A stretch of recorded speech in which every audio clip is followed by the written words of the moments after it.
Good morning, everyone, and welcome to another episode here at the Damage Report. A big Thursday show with a big time guest who hasn't been on in what feels like 3 or 4 years. I guess it hasn't been quite that long, but welcome back to the show, Michael Shure. It's so good to be back on the Damage Report. You know, John, it hasn't been 3 or 4 years. It seems like it to me, though. And I was telling you guys before we started, it just feels so good to be back with you guys.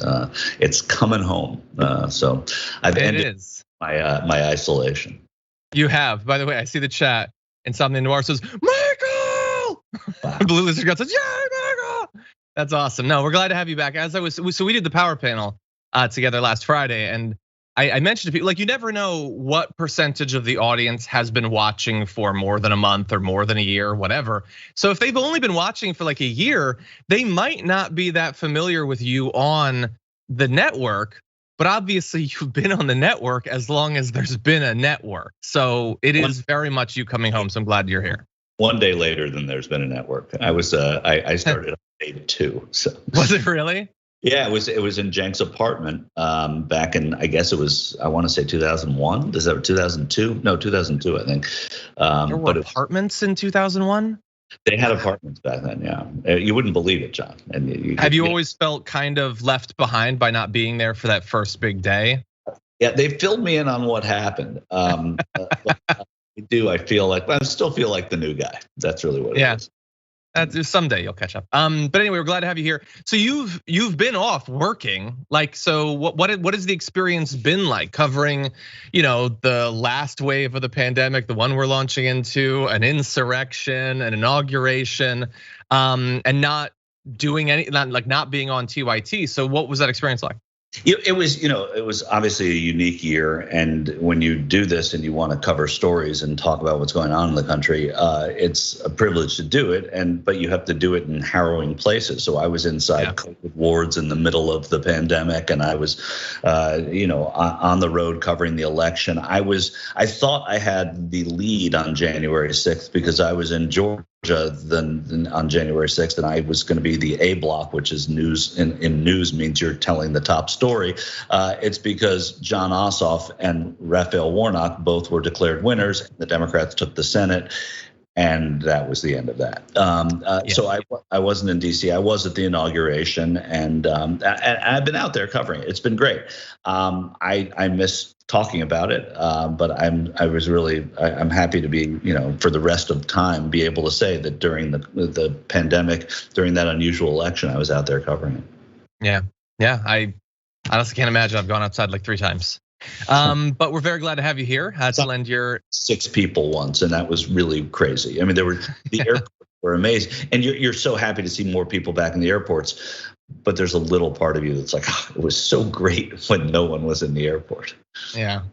Well, it's been a long time since I've flown, but we'll see. I'm supposed to go to a convention next month. We'll see about that. But anyway, we're glad to have you here to once again lend your expertise and your knowledge to us as we go through the news, which we will be doing over the next 80 or so minutes. We're going to be diving into Afghanistan, vaccine mandates, the right's weird crush on the Taliban, as well as what's going on in schools, parents fighting back against virtually any effort taken to protect their kids from dying a needless death, and a lot of other stuff besides. And along the way, if you have any thoughts or questions about these topics, you can send us tweets, super chats, comment on Twitch, all of that, and we'll be responding during our breaks. By the way, if you wouldn't mind hitting the like button and sharing the stream, that would be great. Helps people know that the stream is live. But with all that said, Michael, are you ready to launch into this thing? Let's do it. Okay. Early heads up, by the way. You stick around to the end of the show. I do have 2 dogs running around the studio, audience, so maybe I can fetch one. I know that there's been a call for that, so we might have that coming up. But anyway, with that said, why don't we launch directly into this first video? We're going to go back in hindsight and look, but the idea that somehow there's a way to have gotten out without chaos ensuing, I don't know how that happens. So there you have President Biden during his interview, I believe it was just yesterday with George Stephanopoulos, where he was asked a lot of questions about the current state of things in Afghanistan, the chaos that has unfolded over the last 3 to 4 days. And what you saw there, saying there was going to be chaos no matter what, seems to me at least on some level to definitely be true. But it was also a great example of Biden's, I think, fairly characteristic defiance to questions like that. I don't necessarily disagree to some extent, but he has so far not really expressed even like the understanding that perhaps something could have been different. Perhaps they could have gotten more people out in the months leading up to it. But in any event, Michael, what do you think about what he said there, his reaction to the overall situation? I think that in cases like this, defiance, if you want to call it that way, I don't know that it's defiance, but it's owning it is important. If American lives have not been lost in the ensuing chaos that's going on in Afghanistan, for the president to own that position, any president, is probably the best course. If I was in the White House advising Joe Biden, when he was going on with George Stephanopoulos, I would say, look, they're going to ask you why this happened this way. They're going to ask you about regrets. They're going to ask you about how this could have been avoided. Own that you did this knowing that this could have happened. So I think in terms of advising a US president, it's important. Look, I don't disagree with Joe Biden. I don't know that you could get out of there without leaving something behind. I also think that in the ensuing days, since those first harrowing days, things have gotten a little bit better from the reports I've read and watched from Afghanistan and from people who comment on it, military experts that I would follow or watch. But it was imperfect. The way to avoid that sort of situation getting out is often just not to get in. Exactly, and we've been in there for so long that was never an option for him. Now, in theory, like he was involved for 8 years with President Obama, but not in charge. So it is. We've been talking throughout the week about where blame can or should be laid, and it's a complex picture, clearly. Yeah, I don't know. I'm of two minds really, because I definitely think clearly something in theory could have been done to stop people from literally hanging off of planes and falling to their deaths. The idea that was inevitable seems to me wrong on multiple levels, but we did know that we were leaving at a certain time. They could have had better intelligence or acted on it a different way, but they couldn't have known for sure that both the government and the military would effectively flee almost instantaneously. Preparations were based on an idea that would take at the very least weeks, if not longer. So yeah, I'm interested to see if there's any more nuance added as he does press conferences and interviews over the next few weeks, or if this is basically what we're gonna get out of the administration. And as you said, it helps a little bit that to some extent the situation seems to be improving, but we're still seeing this morning reports of people who had been longtime translators coming every day to the gates and being unable to get in. So the rate that they're processing people even multiple days in is still far lower than they said they'd be able to do on the first day, far, far lower. And so I think it's understandable that people still have a lot of concerns. Yeah, it is understandable. And I think that, first of all, it was always going to be imperfect, right? Whether it was manifested by people hanging off of planes or it manifested by people, lying down in the streets, grabbing onto cars, setting fire to things. You don't know how it's going to manifest. Those were shocking, pictures for us to see. And we see so many more pictures now in 2021 than we would have ever seen at any other time in history. And that also has this sort of, cumulative impact when you watch this stuff. But you also, that you're dealing with, I think, and again, I don't want to give the Taliban any real credit here, right? But if you're dealing with a different flavor of Taliban that is, in fact, facilitating more than they would have at other times, that there may be a way to, in a measured way, that we didn't expect, to get more people out of there in shorter periods of time. I don't know, and that's total conjecture. I'm not an expert on that, but I do sense, even if it's it's still horrible, and they are still working on what their record in the past has been. It does seem like it's a little bit more manageable on the Afghan side than it was before. Yeah. So let's turn to one of the big points of debate over the past few days. How much does the United States owe to a variety of different groups? People who directly supported the occupation, those who served in the government or in the military or were translators. Beyond that, groups that received a at least greater level of protection over the past 2 decades, if never a perfect level of protection, that are now potentially going to be exposed to any amount of abuse from the Taliban. What do we actually owe to those people? Everyone seems to disagree. The right wing has been a little bit dismissive of those concerns over the past week, but here is Joe Biden talking about that. Beyond Americans, what do we owe the Afghans who are left behind, particularly Afghan women who are facing the prospect of subjugation again? As many as we can get out, we should. For example, I had a meeting today for a couple hours in the Situation Room just below here. There were Afghan women outside the gate. I told them, get them on the planes, get them out, get them out, get their families out if you can. But here's the deal, George. The idea that we're able to deal with the rights of women around the world by military force is not rational. Not rational. Look what's happened to the Uyghurs in Western China. Look what's happening in other parts of the world. Look what's happening in the Congo. I mean, there are a lot of places where women are being subjugated. The way to deal with that is not with a military invasion. The way to deal with that is putting economic, diplomatic, and international pressure on them to change their behavior. Okay, so I largely see that as having 2 parts. One is immediately what is our obligation and what should we do? And he said we should get those people out. The other is, I guess, describing, some part of the, and I hate using this term again, but a Biden doctrine for military intervention for human rights concerns. Michael, what are some of your immediate thoughts in seeing him articulate that?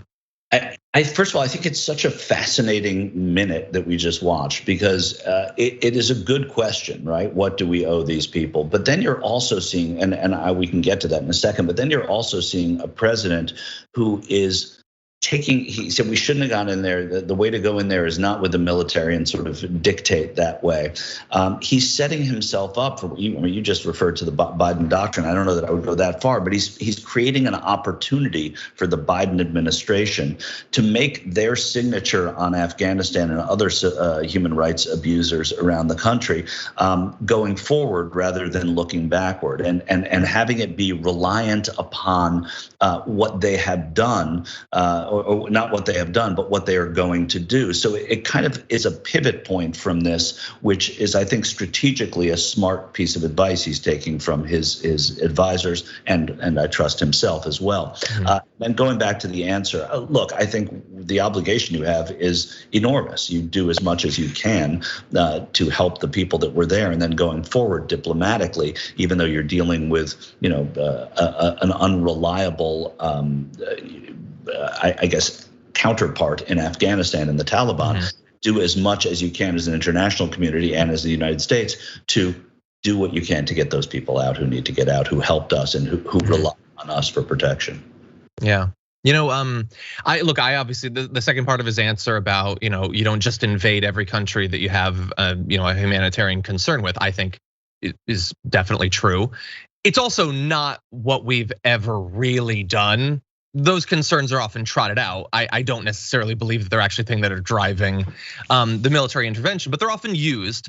And yeah, I definitely don't agree that can actually work. I think that there are other ways to hopefully influence countries, ways that might be, easier, cheaper, and probably more likely to work, while understanding that it's incredibly difficult. Like, I know a lot of Americans are probably incredibly, like, they look at the Taliban and they just wonder why is this still a thing? Like, why is this way of why is it so hard to get this basic level of respect for things like women having any rights whatsoever, the LGBTQ community and that sort of thing? And it's totally true, but understand, like, I was looking up, there was a poll in 2018 in America, 1 in 5 Americans thought that interracial marriage was immoral.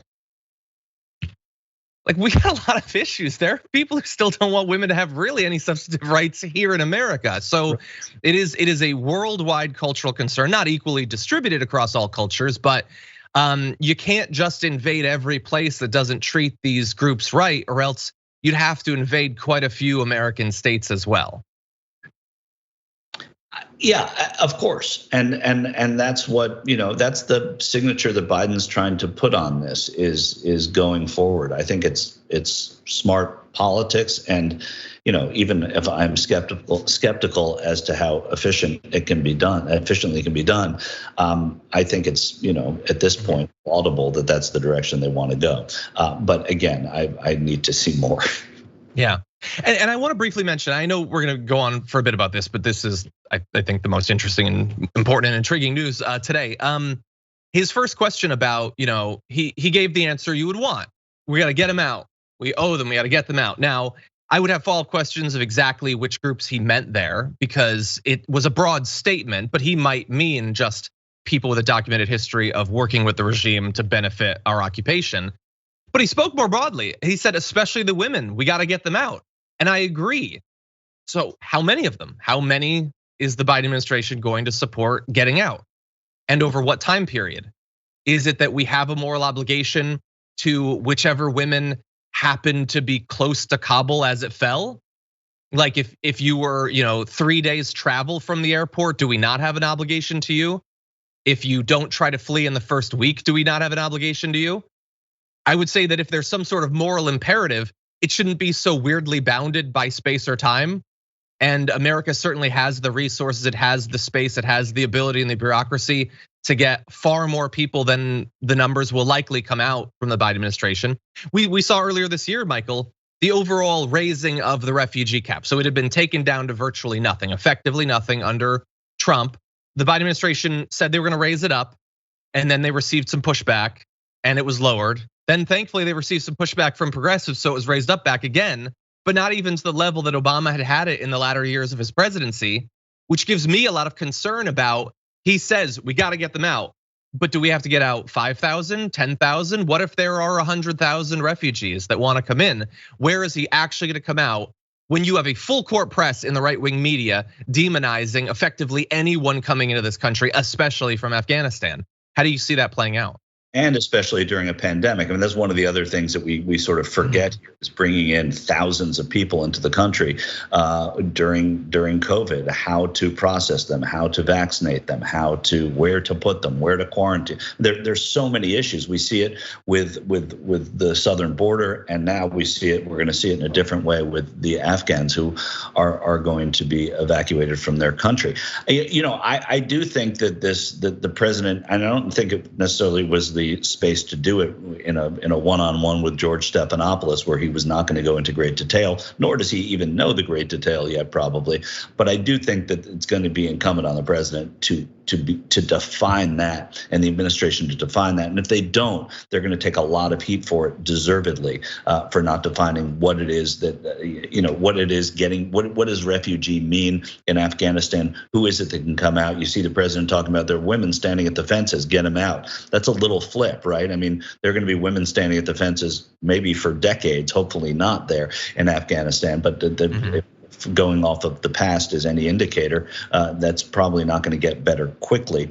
So the United States has to define its role. It also has to define its role probably with the United Nations and with other allies in the region. But there's an opportunity here for the Biden administration to do that and do it well.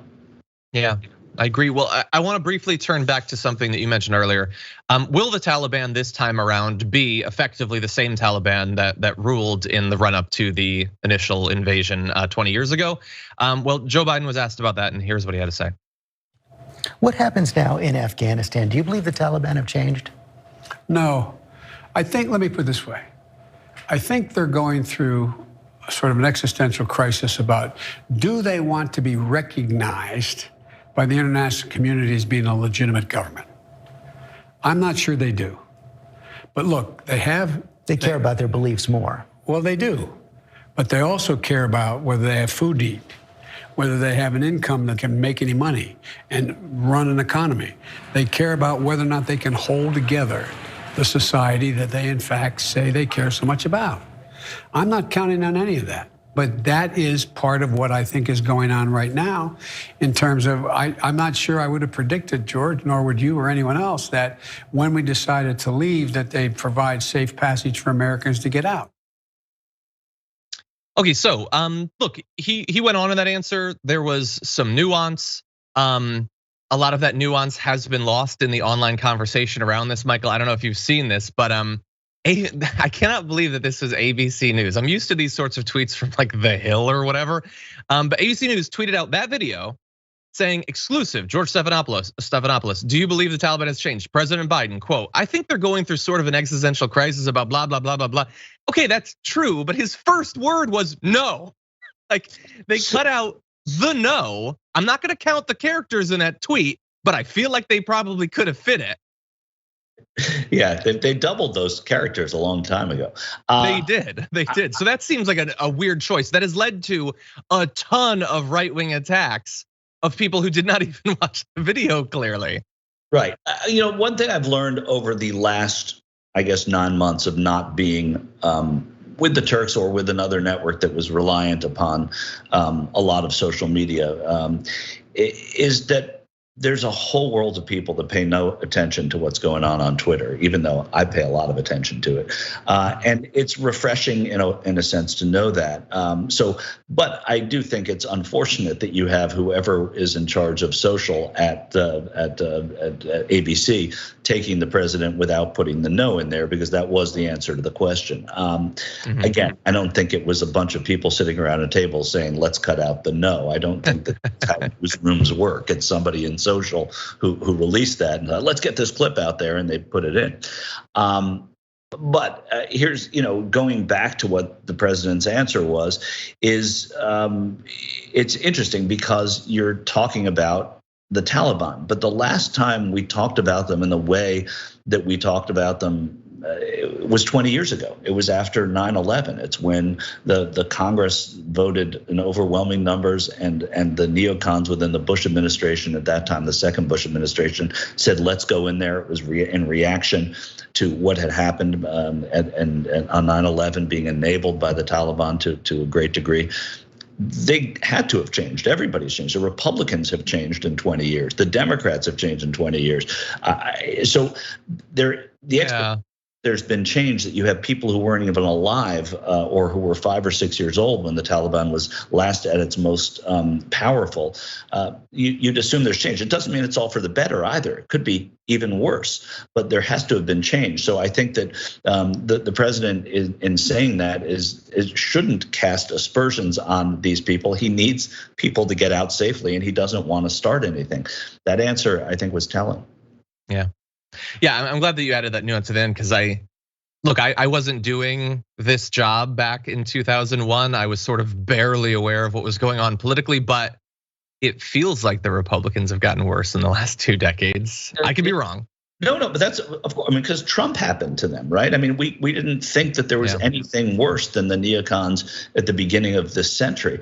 And then Trump happened, and then the Republican Party, was empowered by somebody who should not have been president. And so anybody can do it, but again, doesn't always mean it's for the better, but it's always nice to think that it could be from the better. And every indication we've seen right now, 20 years ago, they would not have escorted Americans out of Afghanistan. That's for sure. Yeah. Okay, everybody, in just a moment, we're gonna take a short break. I saw chatter about this in the chat, so I just wanna briefly address. We did briefly talk about the situation with the alleged bomb in DC in the pre-show. The issue is that, at least as far as was available to us before going live, there was very little actual information. And obviously, me personally, it's difficult to follow while we're doing the live show. So we did address it in the pre-show. If there's major breaking news, I'm sure the team will keep me updated on that. As of right now, I haven't seen that. But we are aware that it is going on. That said, we're gonna take our first break, come back with a slightly different domestic angle on what's going on in Afghanistan after this.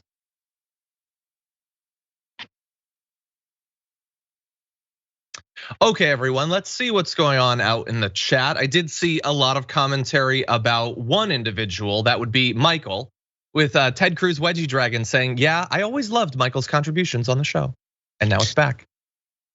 There was this comment from, what's that? No, I was saying I like that. That's really nice of people. Nice. David Morris said, hey, Michael's one of the original TYTers from the days when it broadcast from Jenks Garden Shed. That was funny. Christina said, late to the show, do love some Michael Shure. Not bad, not bad. Yes. Oh, Marissa's bringing up a good point. So, Michael, I don't remember. You're gonna hate this, not as much as Ben would, but you're gonna hate it. I don't know if the last time you were on the show, if the Dragon Squad existed or the Dragon names existed. I don't. I mean, I think of you and I think of dragons. So sure. Okay. Well, a lot of people like to sort of name themselves something about their personality or their life experience. As an example, there was Ted Cruz Wedgie Dragon. Ted Cruz's wedgie is very important to them. So people might be suggesting names for you, something like Epic Politics Dragon or something like that. All right. I just take Ben's side in this, but I'll go with it because I'm on the show. Okay. Thank you to Goodidly for becoming a tier 1 member over at YouTube. Appreciate that. You get access to the badges, the emojis, and all of that. Okay, Vicky Gray, thank you for your super sticker. Very nice of you. T Underhill says Larry David screaming at Alan Dershowitz. Really? Yeah, we almost talked about that on the show, but I wasn't sure. Michael, were you familiar with that? Larry David confronting Dershowitz? On Martha's Vineyard, I think it was really funny. Yeah. Dershowitz then taking off his shirt that said, something about the Constitution. And then Dershowitz later saying, like Larry David, I enthusiastically voted for Joe Biden. Oh, really? Okay, that's interesting. Yeah, I thought that too. Most amazing part of that story was that Page 6 has enough people that they had an altercation outside of like a Martha's Vineyard convenience store. And instantly it was on the internet. Like, how many of these people are there out there just looking around for celebrities? Well, I think or Alan Dershowitz. You don't have to look hard, right? I mean, you just bump. Yeah, that's probably true. You call Page 6, and Page 6 has a number. You can call them and you can report. Yeah. Tip. Okay. I grew up obviously on the East Coast. I grew up in Connecticut. I went to college in Connecticut. I've never been to Martha's Vineyard. Have you actually been? I've never been to Martha's Vineyard, but I should say that it's not from not having been choking on a silver spoon at different times in my life. I just never been to Martha's Vineyard. I've been to Nantucket, but I hear Martha's Vineyard's beautiful. I'm shocked that you haven't, considering not just how long you've been working in politics, but you literally you are a traveling on the ground person in politics. I'm shocked you've never been there. Yeah, I know, and not to mention the Clintons would vacation there, and the Obamas as well, and I just never went. Yeah. And okay, well maybe someday. To go here, it's nice. Okay. Desiree says, John, I'm a longtime TDR TYT fan, and I'm getting married tomorrow. Will you please give a shout out to my fiance Kevin? That would mean a lot. Consider it done, Kevin. Congratulations, Desiree. Congratulations. I'm glad that you're finding some happiness in these dark times. Okay, 29 seconds. Ty Strong says, Dragon Daddy last night compared our beautiful, wonderful angel Anna Kasparian, wait for it, to Laura Ingraham. How dare you? More like Dragon's stepdad. I don't even remember what that was about. I know that it was a joke though. I was a little bit more serious in comparing Cenk to Mike Pillow, but I think there's a case to be made. I'm just saying. Anyway, okay, we're gonna have more comments that we're gonna read, but we do have more news to get back to, so we'll be back after this.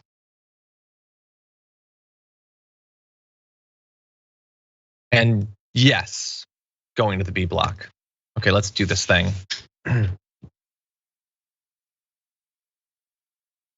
Over the past few days, the right has had some strange reactions to what's going on in Afghanistan. First of all, attacking the withdrawal in a variety of different forms when supposedly they were fine with it when it was Trump's withdrawal. But a little bit weirder is the stuff that they've had to say about the Taliban specifically. And it's becoming increasingly common across a whole bunch of at least the very public right when it comes to politicians, when it comes to members of the media. We're gonna go through a few. So first of all, here is what Donald Trump had to say just 2 days ago. The Taliban, good fighters, I will tell you, good fighters. You have to give them credit for that. They've been fighting for 1,000 years. What they do is they fight. So first of all, quick fact check. They have not been fighting for 1,000 years. 1,000 years ago was the era of like the Song Dynasty. They were launched, the Taliban's only been around since 1994, which is when the mask came out. They're not that old, dude. But anyway, he really respects how good of fighters they are. Also, they're smarts. He said the Taliban has circled the airport and who knows if they're going to treat us right. All of a sudden they'll say, well, frankly, if they were smart, they'd really, and they are smart. They are smart. They should let the Americans out. Now, maybe that is the art of the deal there, Michael. Maybe that is him trying to encourage them through, like, I don't know, is it reverse psychology? I'm not sure, to let people out. But he does seem to think that they're okay. And look, he last year was saying he looks forward, or it might have been earlier this year. He said he looks forward to the Taliban being in charge so they can hunt down and kill the terrorists. Like, he's been able to find a little bit to like amongst the Taliban. It's about to go broader, but first of all, are you at all surprised by this? I think you know the general topic we're about to get into here. Yeah, I mean, am I surprised by it? No, I'm not surprised by it. Everything is politics, and everything is winning the Senate and winning the House and making the president look as bad as he can. So Republican-wise, I'm not. I don't like to give, Trump much air. It doesn't matter what he has to say about it. It didn't really matter when he was president. But if you want to go to some of the military leaders who were there when he was president, that's one thing. If you want to go back to other administrations, that's one thing. You don't hear many former presidents talking about this. I think by giving him the space and the air to talk about it, it's kind of a disservice to the conversation anyway. Okay, then we'll move on from him. I don't want to do a disservice, so we'll move on to the others. On Twitter, supporters of the Capitol Hill riots in Washington posted pictures of American rioters next to images of Taliban fighters inside the presidential palace in Kabul. Now, just to be clear, they're doing that because they like the comparison. Like, one could do that to criticize both. That's not what they're doing. On Telegram, white supremacists openly debated if the Taliban should be considered good guys because of their homophobic views. On 4chan, a message board frequented by the far right, the Taliban's military success was promoted as evidence that Western governments would similarly soon be toppled. And let's go to some of the individuals, because a lot of that is randos, and you never know how representative it is of anything. I don't know these individuals how representative they are, but they do have following. So Nicholas Fuentes, one of the most prominent like white nationalist, white supremacists, said, the Taliban is going to ban abortion, vaccines, and gay marriage. Maybe we were fighting on the wrong side for 20 years. Paul Joseph Watson, who's one of the, I don't even know if he still is, but formerly one of the Alex Jones people, retweeted a tweet saying, walked past Afghan boys dramatically retelling the story of looters taken down by locals of the Taliban. Everywhere you go, people are excitedly talking about how criminals who had been freely terrorizing Kabul for months are finally getting the punishments they deserve. So I guess they're cool with the law and order group, no matter what form that comes in, seemingly not having a problem with the source of the law. Because previously, man, they'd love to demonize Sharia, but I guess they're a little bit better with it. But it does go a little bit more mainstream, regrettably mainstream, with Lauren Boebert tweeting the Taliban are the only people building back better. Representative Matt Gaetz tweeted, Taliban and Trump should both be on Twitter, more legitimate than the last government in Afghanistan or the current government here. So look, they hated everyone in this entire region of the world, from Iran through Afghanistan to the Middle East and all that. Now they're more legitimate than Biden's administration. These are sitting Congress people there. Does it matter at all, Michael? I don't think it matters. I think at that level on the fringes, it doesn't matter at all.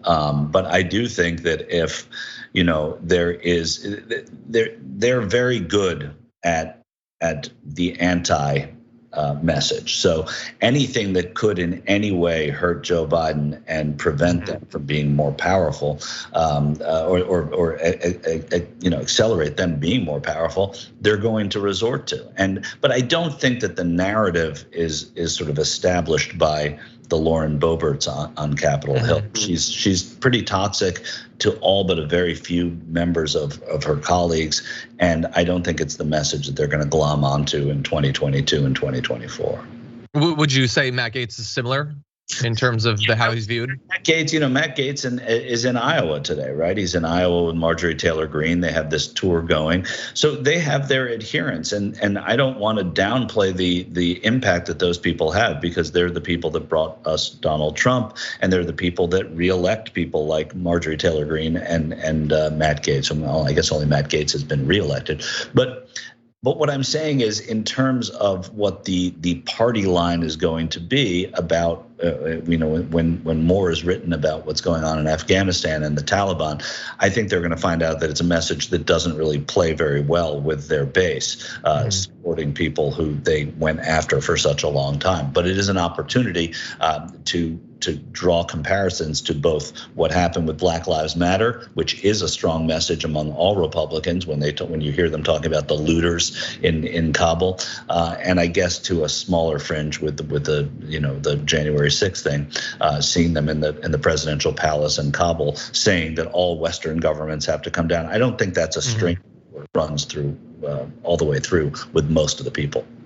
Let me add one more wrinkle and see what you think. We talked earlier this week about some of Tucker Carlson's initial reaction to what was going on, and he went on at length about how this was inevitable because America, their fatal flaw, forget all the military stuff, the political stuff, making these people hate us and all that.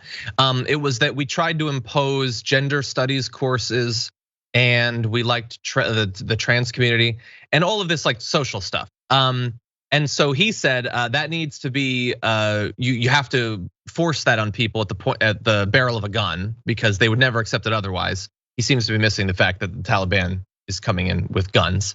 But in his like overall thesis, we were the bad guys because we tried to force these people to accept these lib values. And he never says the good guys are reclaiming, but clearly they don't agree with all of the stuff that us, the bad guys, were doing. So he is presenting them as being the ones with the appropriate values. So he, I think, I think he should be on the fringe, but he has an audience of millions. He's one of the most watched people in cable news. Maybe he will abandon this. As you say, maybe it won't play. The idea that we should admire the values of these people, that perhaps something like a Taliban, but white and Christian would work. Do you think that some of that might catch on if people with large followings like Tucker Carlson are trying to rewrite history in that way?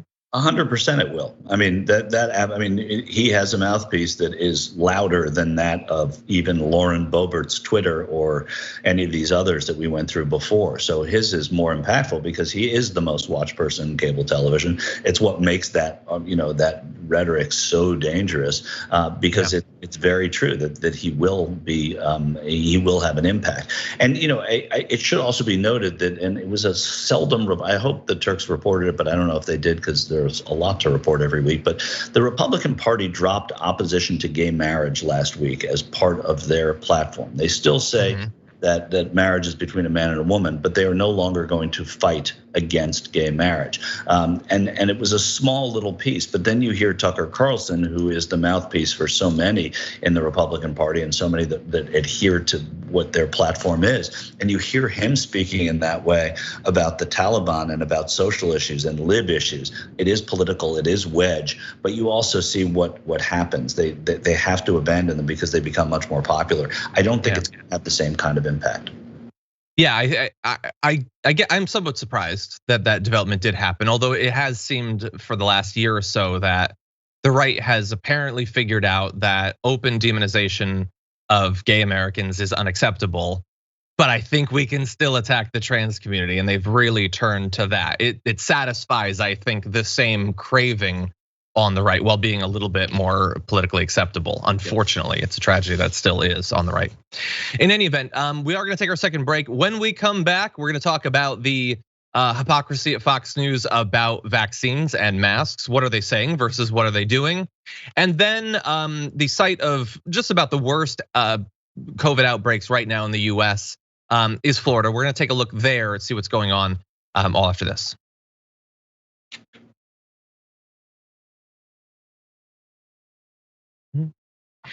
Okay, buddy, let's see what's going on out there in the audience. Jason Roberts has become a tier 1 YouTube member. Thank you for that. In the super chats, James says, not Abby. Awkwardly, hey Michael, how you been? Seems like he's been good. Abby is around. She's sitting in a chair. I might show her off, we'll see. Toasted Dragon says, are you going to cover Jeff Toobin claiming Trump did nothing illegal and shouldn't be prosecuted? How did CNN rehire him? No. I don't care what Jeffrey Toobin generally says. It's a stupid thing that he said to try to get people to listen to him because it's a contrarian thing. Bleh. Stoneflower Dragon says, I'm sure the Taliban doesn't want all the women leaving. I am also sure of that. Bernie the Kiwi Dragon says, Gates, Boebert, Green are turning into Trump, praising the terrorists. They are all going to enter the room in a line one day with Trump's tan hair, suit, and red tie, nauseating. I do not want to see that become a uniform. We'll see. I think that they're throwing this out here. I hope that this is, too far, that they will dial back the open praise for the Taliban, especially if the Taliban begins to once again be as repressive as we expect they will be now that they're in power. But we'll find out. Okay, let's see. Over in Twitch, Know It All Dragon says, just found out that Afghanistan is in a severe drought this year and everyone is running away because there's no water anywhere. It certainly, I'm sure, isn't helping. We know that droughts and climate change helped influence, and famine helped influence what happened in Syria as well. It goes on to say, this is also caused by climate change and the news cycle has magically made the IPCC report vanish in just 1 week. Yeah, I don't think it's intentional necessarily. I don't think that stuff fell apart in Afghanistan to do that, but sure, you are right. Let's see. Sonic Boom Dragon subscribed for 6 months, says, yay, I thought I lost my streak. Nope, still there. Thank you for being with us. Always Hungry Dragon subscribed for 12 months, says it's my year anniversary. My baby dragon is 3 months old. Started school again this week, taking stats and physics. That is exciting. I got really into talking about school with Francesca for our top 10 list this week, and I miss being in college courses. Like I miss having stuff that I have to learn. I mean, I guess I do that for this job, but I do miss that. Michael, I don't know if we've ever really talked about like, were you like one of those unbearable people in like school and college that was like really into the experience and really liked it?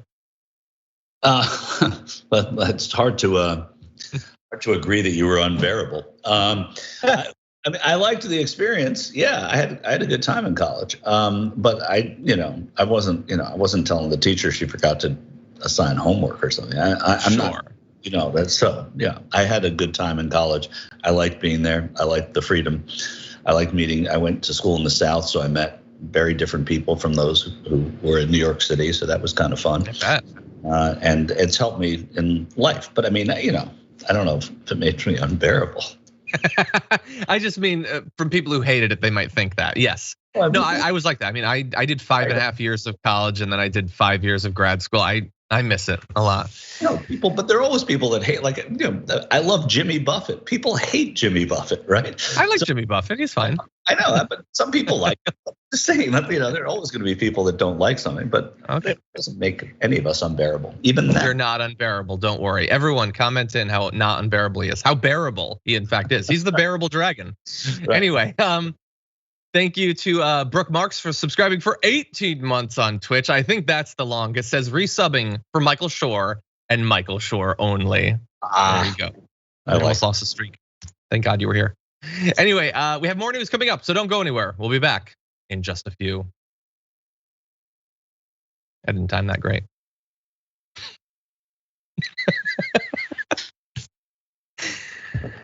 See, what had happened was I saw the countdown on one hand and I thought that was 5 seconds. We had 10, so that was not smooth. I'm looking bad in front of Michael. We haven't had him for a year. I think I'm even more unprofessional than he expected. Anyway, thank you everybody for being back. Sorry, what were you saying? You all look great. This is awesome. Thank you. It's a well-oiled machine. Thank you. Well, behind the scenes it is. In front of the camera, it's a mess. But anyway, thank you everybody for being here. Before we jump back into the news, and there's a lot still to discuss, I want to let you know about a few things that are going on. First of all, every month we do a live Q&A for our tier 3 members on YouTube. That is coming up next Monday at 12 p.m. Pacific time, 3 p.m. Eastern time. So there is a post up already on the community tab. If you want to send in a question or a comment or anything like that for us to discuss, you can do that. We always appreciate it. There are a couple people who have been in like all the tier 3 Q&As that always put in a bunch of awesome questions.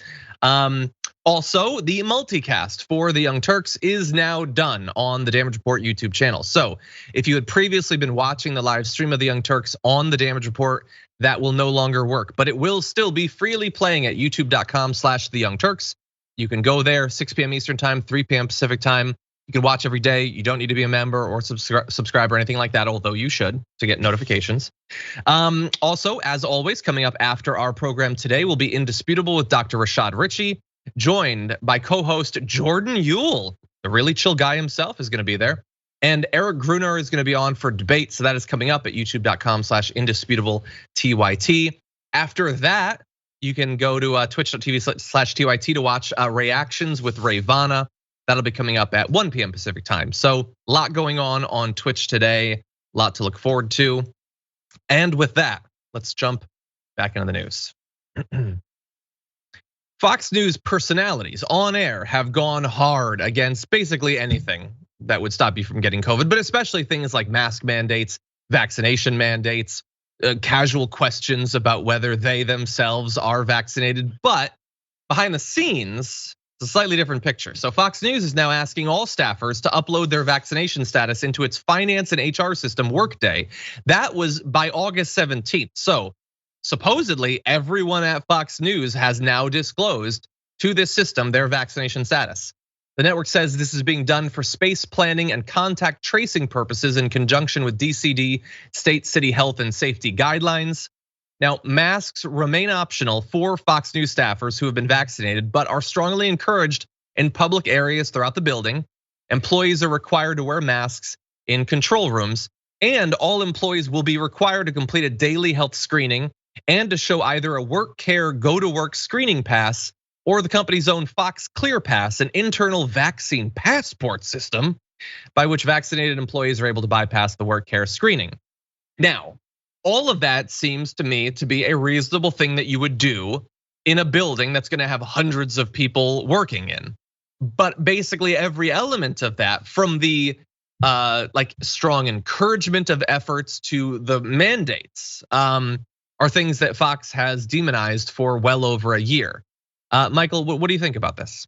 I mean, it's again, hypocrisy has never come back to haunt Fox News, and here it's going on again, right? I mean, so they can show one thing out the front window, and then what's going on in the back room is totally different. And that has been a secret to their success for a long time. One thing that I found interesting is Sean Hannity several weeks ago said this. He said, please take COVID seriously. This was on the air. I can't say it enough. Enough people have died. We don't need any more death. Research like crazy. Talk to your doctor. I believe in science. I believe in the science of vaccination.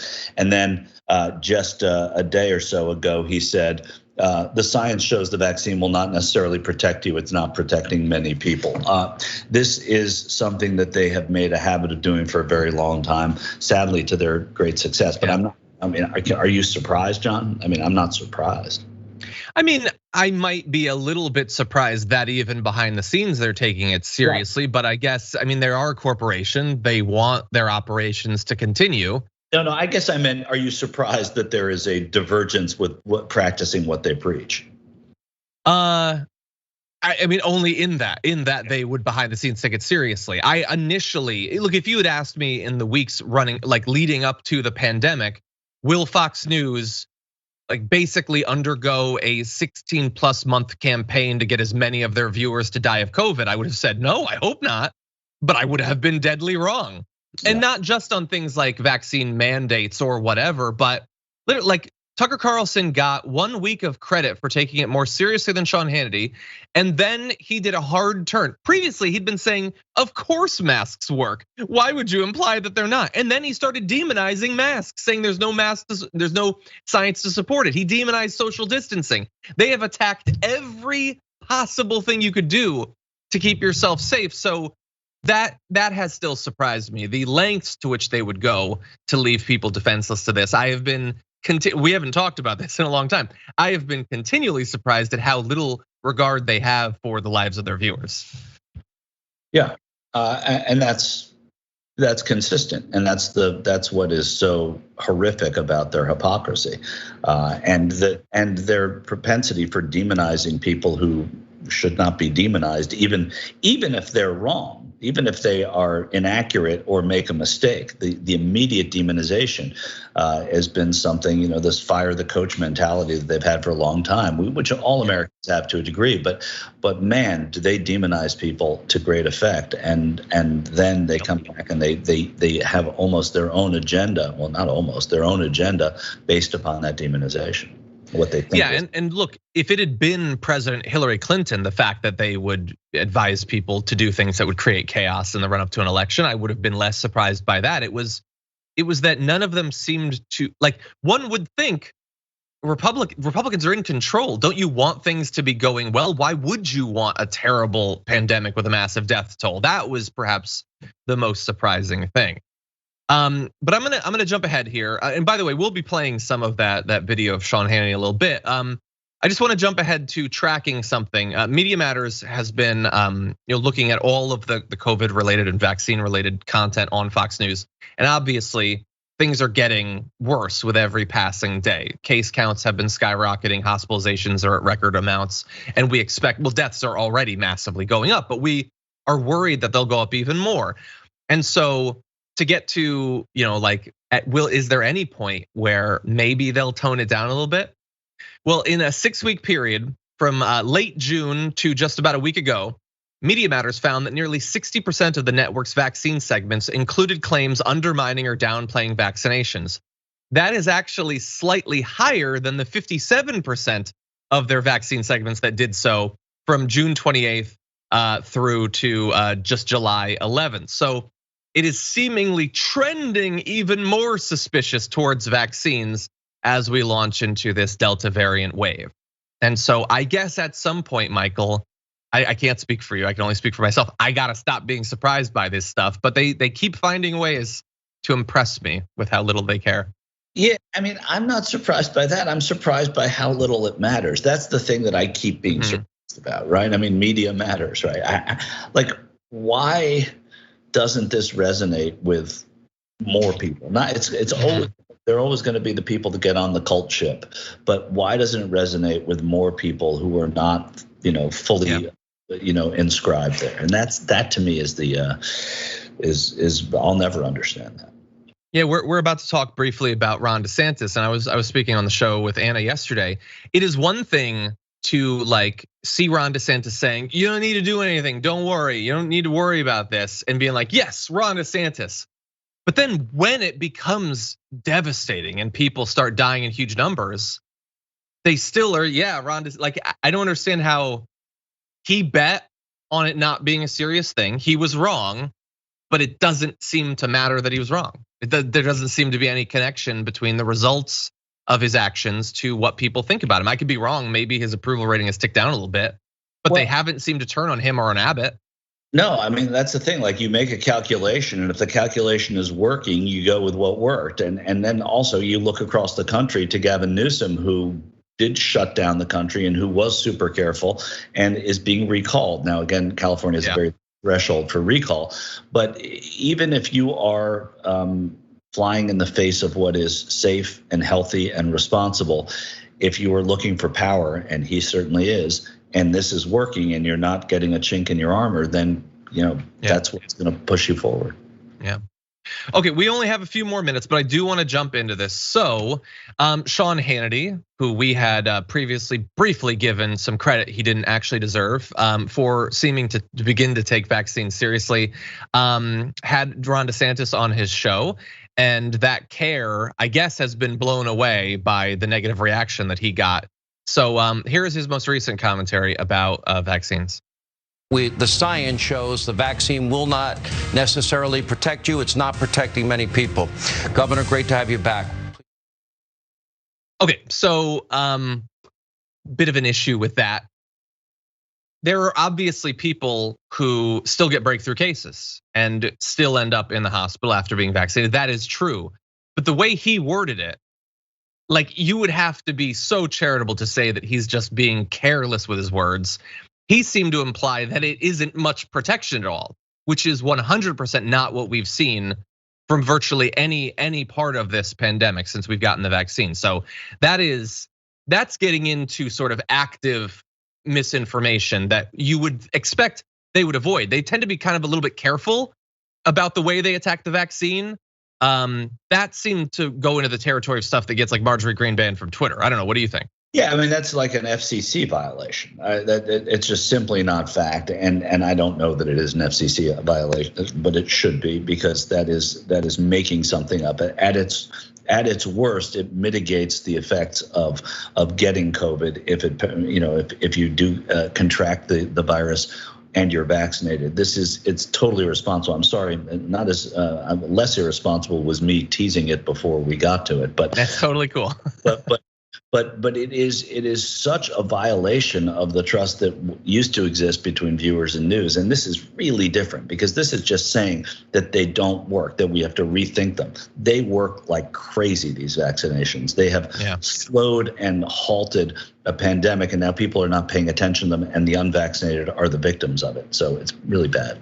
Yeah, we have this headline. It says about 99.999% of fully vaccinated Americans have not had a deadly COVID-19 breakthrough case, which that I don't know how much more need to be protected for Sean Hannity to be impressed.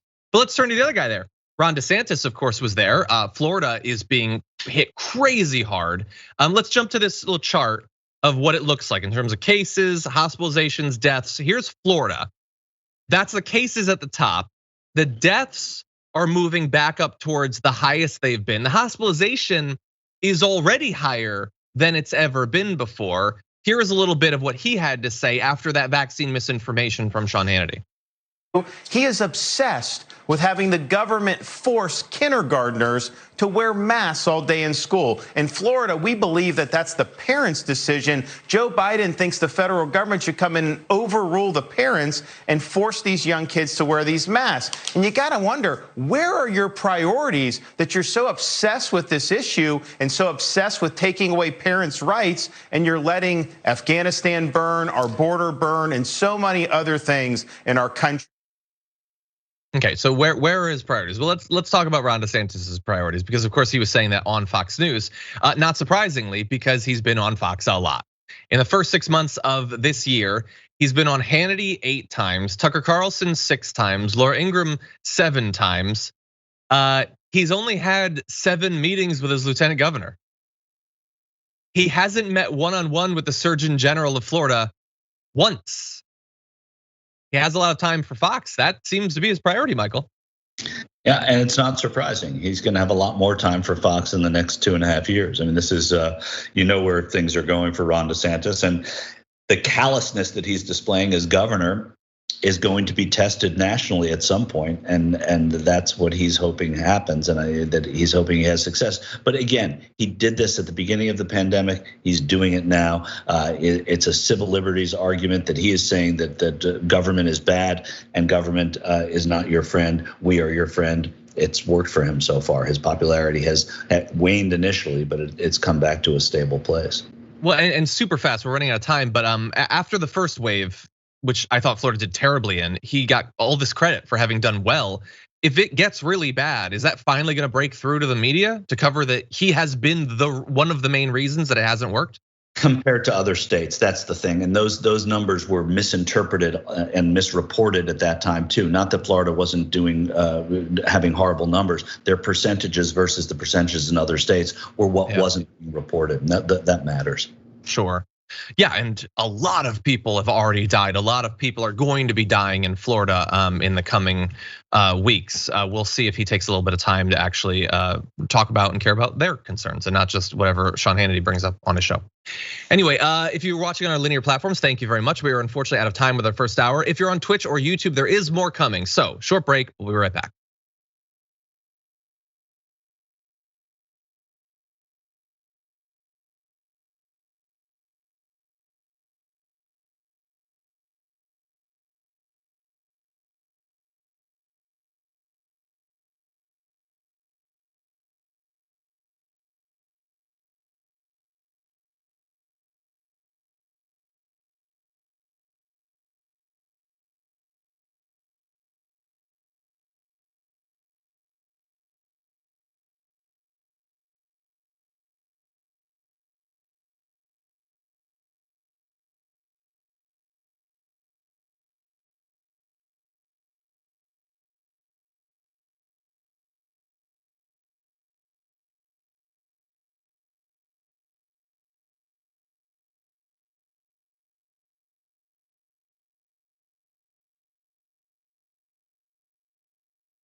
Welcome back, everyone. It's me, John, on with Michael Shure, who returns after 1 decade wandering the Arctic.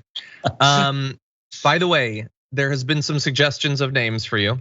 On Twitch, Sonic Boom Dragon says you should be Sure Nuff Dragon. Like that. BS Dragon sent in a super chat saying Michael should be Meadowlark Dragon. Is that a reference? I don't know. He was Meadowlark Lemon was a Harlem Globetrotter. He was kind of the Harlem Globetrotter of all Harlem Globetrotters. But sure, I'll take it. I'm not as smooth as Meadowlark was. So. We'll have to see. Nina says, Nina Niner Dragon here, and today is my 15th wedding anniversary. Can I get a shout out to my husband Zach? It's a big day for anniversary, Zach. Happy anniversary. Thank you for being here, Nina. Was Niner in there? Did you say? Oh, well, go Niners, right? There you go. I'm assuming that's what the reference is. I hope so. Okay, Farrell said, DeSatan visited Northwest Florida last week. Since then, they stopped reporting positive cases and closed testing sites because of lack of supplies. I hadn't read about that, but thank you for letting us know about it. Denkar says, okay, tornado warning seems to be over, so back to TDR. Jeez, sorry you had to deal with that in the middle of a show. Dragonheart says, I guess Trucker wants any surgery, dental work he has to be done without all of his doctors and nurses masked. Yeah, of course, like it's just ridiculous. Yeah. You can't wear a mask because then your brain doesn't get oxygen. Man, they do brain surgery wearing masks. I think they want their brains about them. Doesn't make any sense. Anyway, over in Twitch, BC Trumpet gifted 5 tier 1 subs. Thank you very much for that. Trekkie Nurse Dragon gifted 1 as well, as did Kelly June. Thank you to all of you. Semper Fire Dog subscribed for 18 months, says she's not the only one with 18 months, but she did get read first. So I'm just saying, Semper Fire Dog. No, I'm joking. Thank you for being here. That is, I didn't even know that we'd been doing this for 18 months.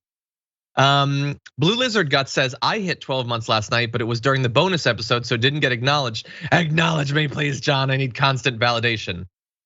No. Rosie Dragon, I'm kidding. Thank you for being here for a year. Rosie Dragon extended their subscription as well. Thank you. I hate every time I can't get to one. I feel terrible. But anyway, there was a quick little reference I noticed to Trucker. Did you hear the Mike Lindell rant, Michael? I did. I mean, I've talking about Fox. Yeah. He was really frustrated with Fox for not covering his thing. He referred to, I think, Jam Bongino and Trucker. Like, I don't think he knows. I don't think he watches that network. No. He likes Sam Hannity, but he doesn't like any of the others. Anyway, Lona Ingram, he watches sometimes. Anyway, with that, I think it's time for us to get back on the news. So let's jump. First of all, hold on to your butts because it's about to get rough, but let's jump into this.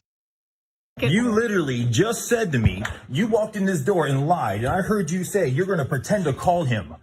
I have every right to defend my child. There's only one person in this world can advocate for my son, and that is me.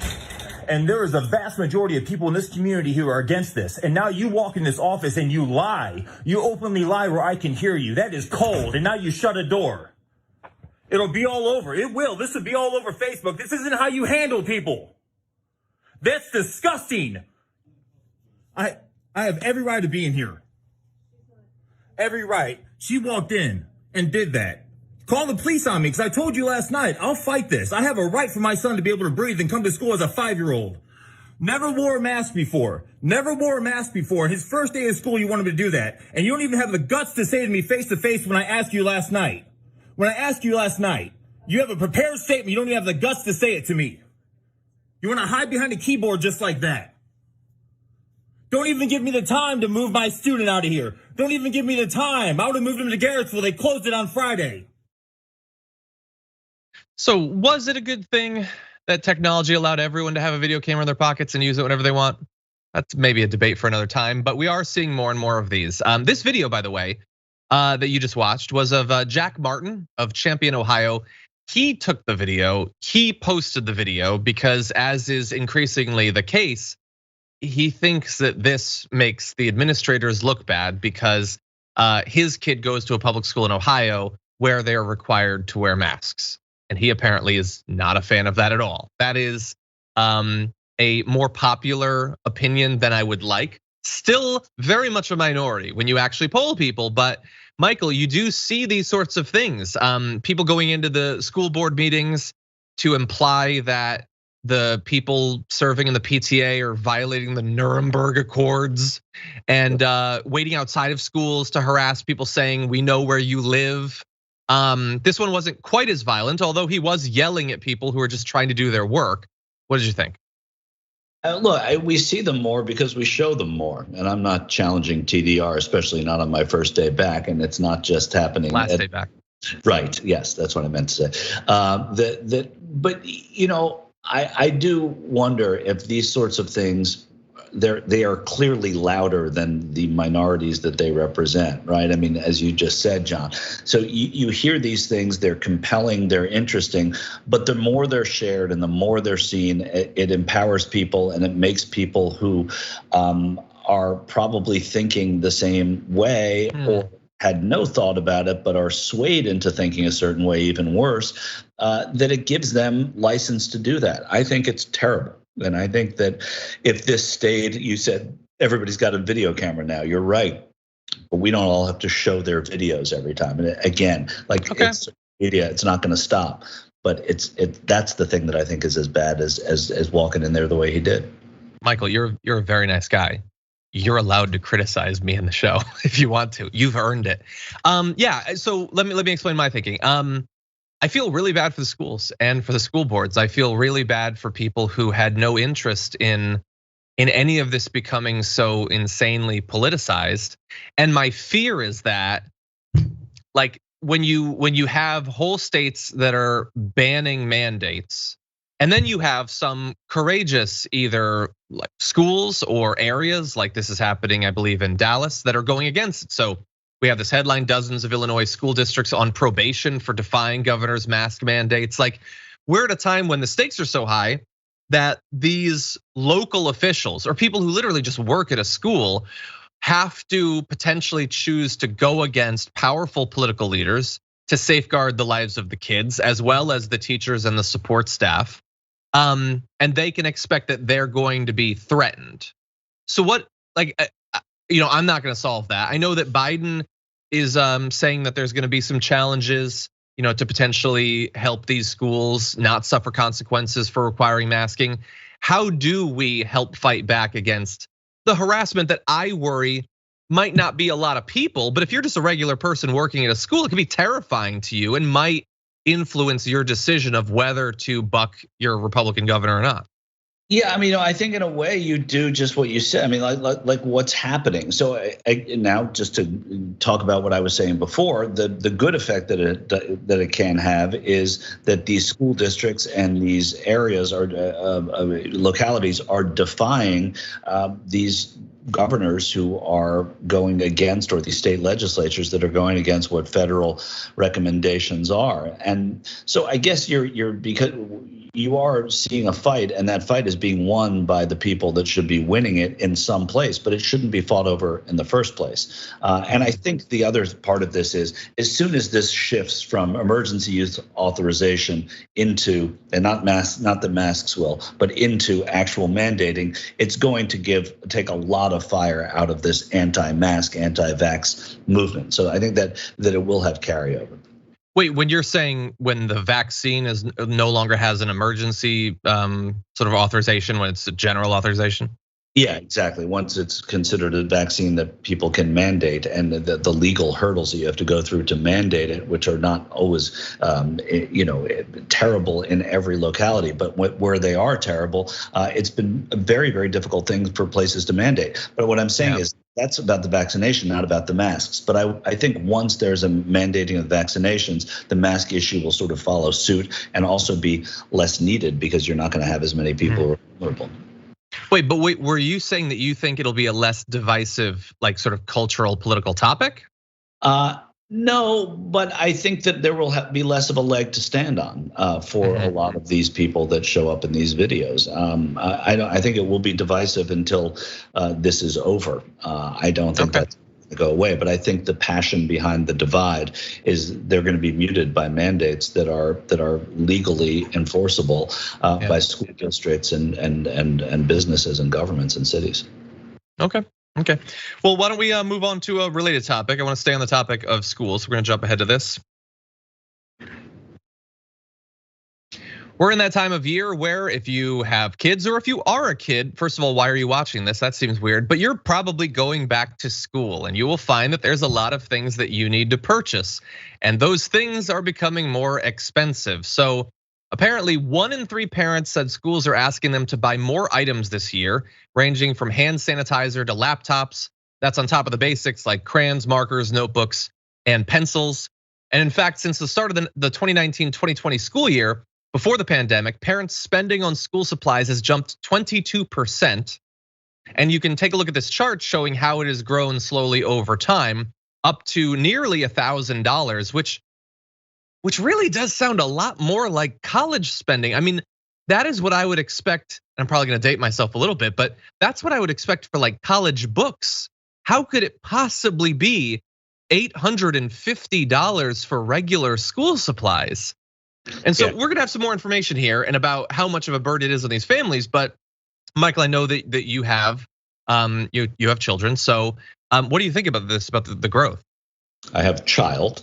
I was being purposefully vague because I didn't want to give more personal information about you than I needed to. So I decided to broaden it. But it's outrageous, but it's not really the hand sanitizer that's putting people over. It's the continued rising cost and the the lack of any kind of cost of doing business adjustment for schools that these companies are passing down to parents who can ill afford to do it, especially in a pandemic when many of them have lost their livelihoods or are on public assistance or are not able to pay their rent and in fear of losing their homes because of eviction moratoriums lapsing, or have to pay their own student loans from when they were students that they can't afford because they don't have these jobs. The cost of living in America has to be adjusted, and it has to start at school, and that's where it's most needed.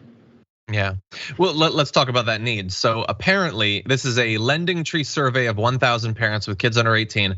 1 in 3 parents of school-age children expect to go into debt when shopping for back to school.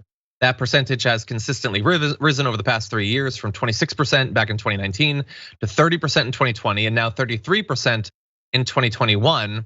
And I guess in hindsight, shouldn't be surprising. I mean, we've seen those numbers of like the nearly, I think it was a half of Americans who would go into debt if they had a sudden $450 expense. I think that's something like the numbers that I've seen. Well, yeah, if it's $1,000, that is going to cause them to go into debt. And it's not because they've been financially irresponsible. It's not for some luxury. They're not buying the new Samsung Galaxy Fold 3 or whatever. It's to buy crayons and markers and maybe a trapper keeper or something like that. I don't know if there are any plans for the federal government, like if anyone's working on this right now to potentially help. But I think your point, Michael, is totally true. Like we need to start caring more about these sorts of non-optional costs all the way back to kindergarten and that sort of thing. Yeah, and also this is a perfect place for, I mean, we talk about corporate responsibility here. This is a perfect place where Amazon can step in, by the way, or something like Amazon, whether it's Walmart, whether it's smaller companies, but let's talk about Amazon and Walmart, and step in and do some sort of give back on these items and mark down these items and take the onus off of parents while still having some corporate and ethical responsibility. You talk about demonizing billionaires. I don't really love that conversation, but holding their feet to the fire to do things that can make things better. And Amazon, which just passed Walmart as America's biggest retailer, is in fact the perfect place to start. But the federal government should step in, and there should be some kind of a voucher program that helps these parents to get their kids in school and not go into debt. 33% of parents go into debt buying back to school things. That's just terrible. Also, we need to talk about the way you pronounce Crayon.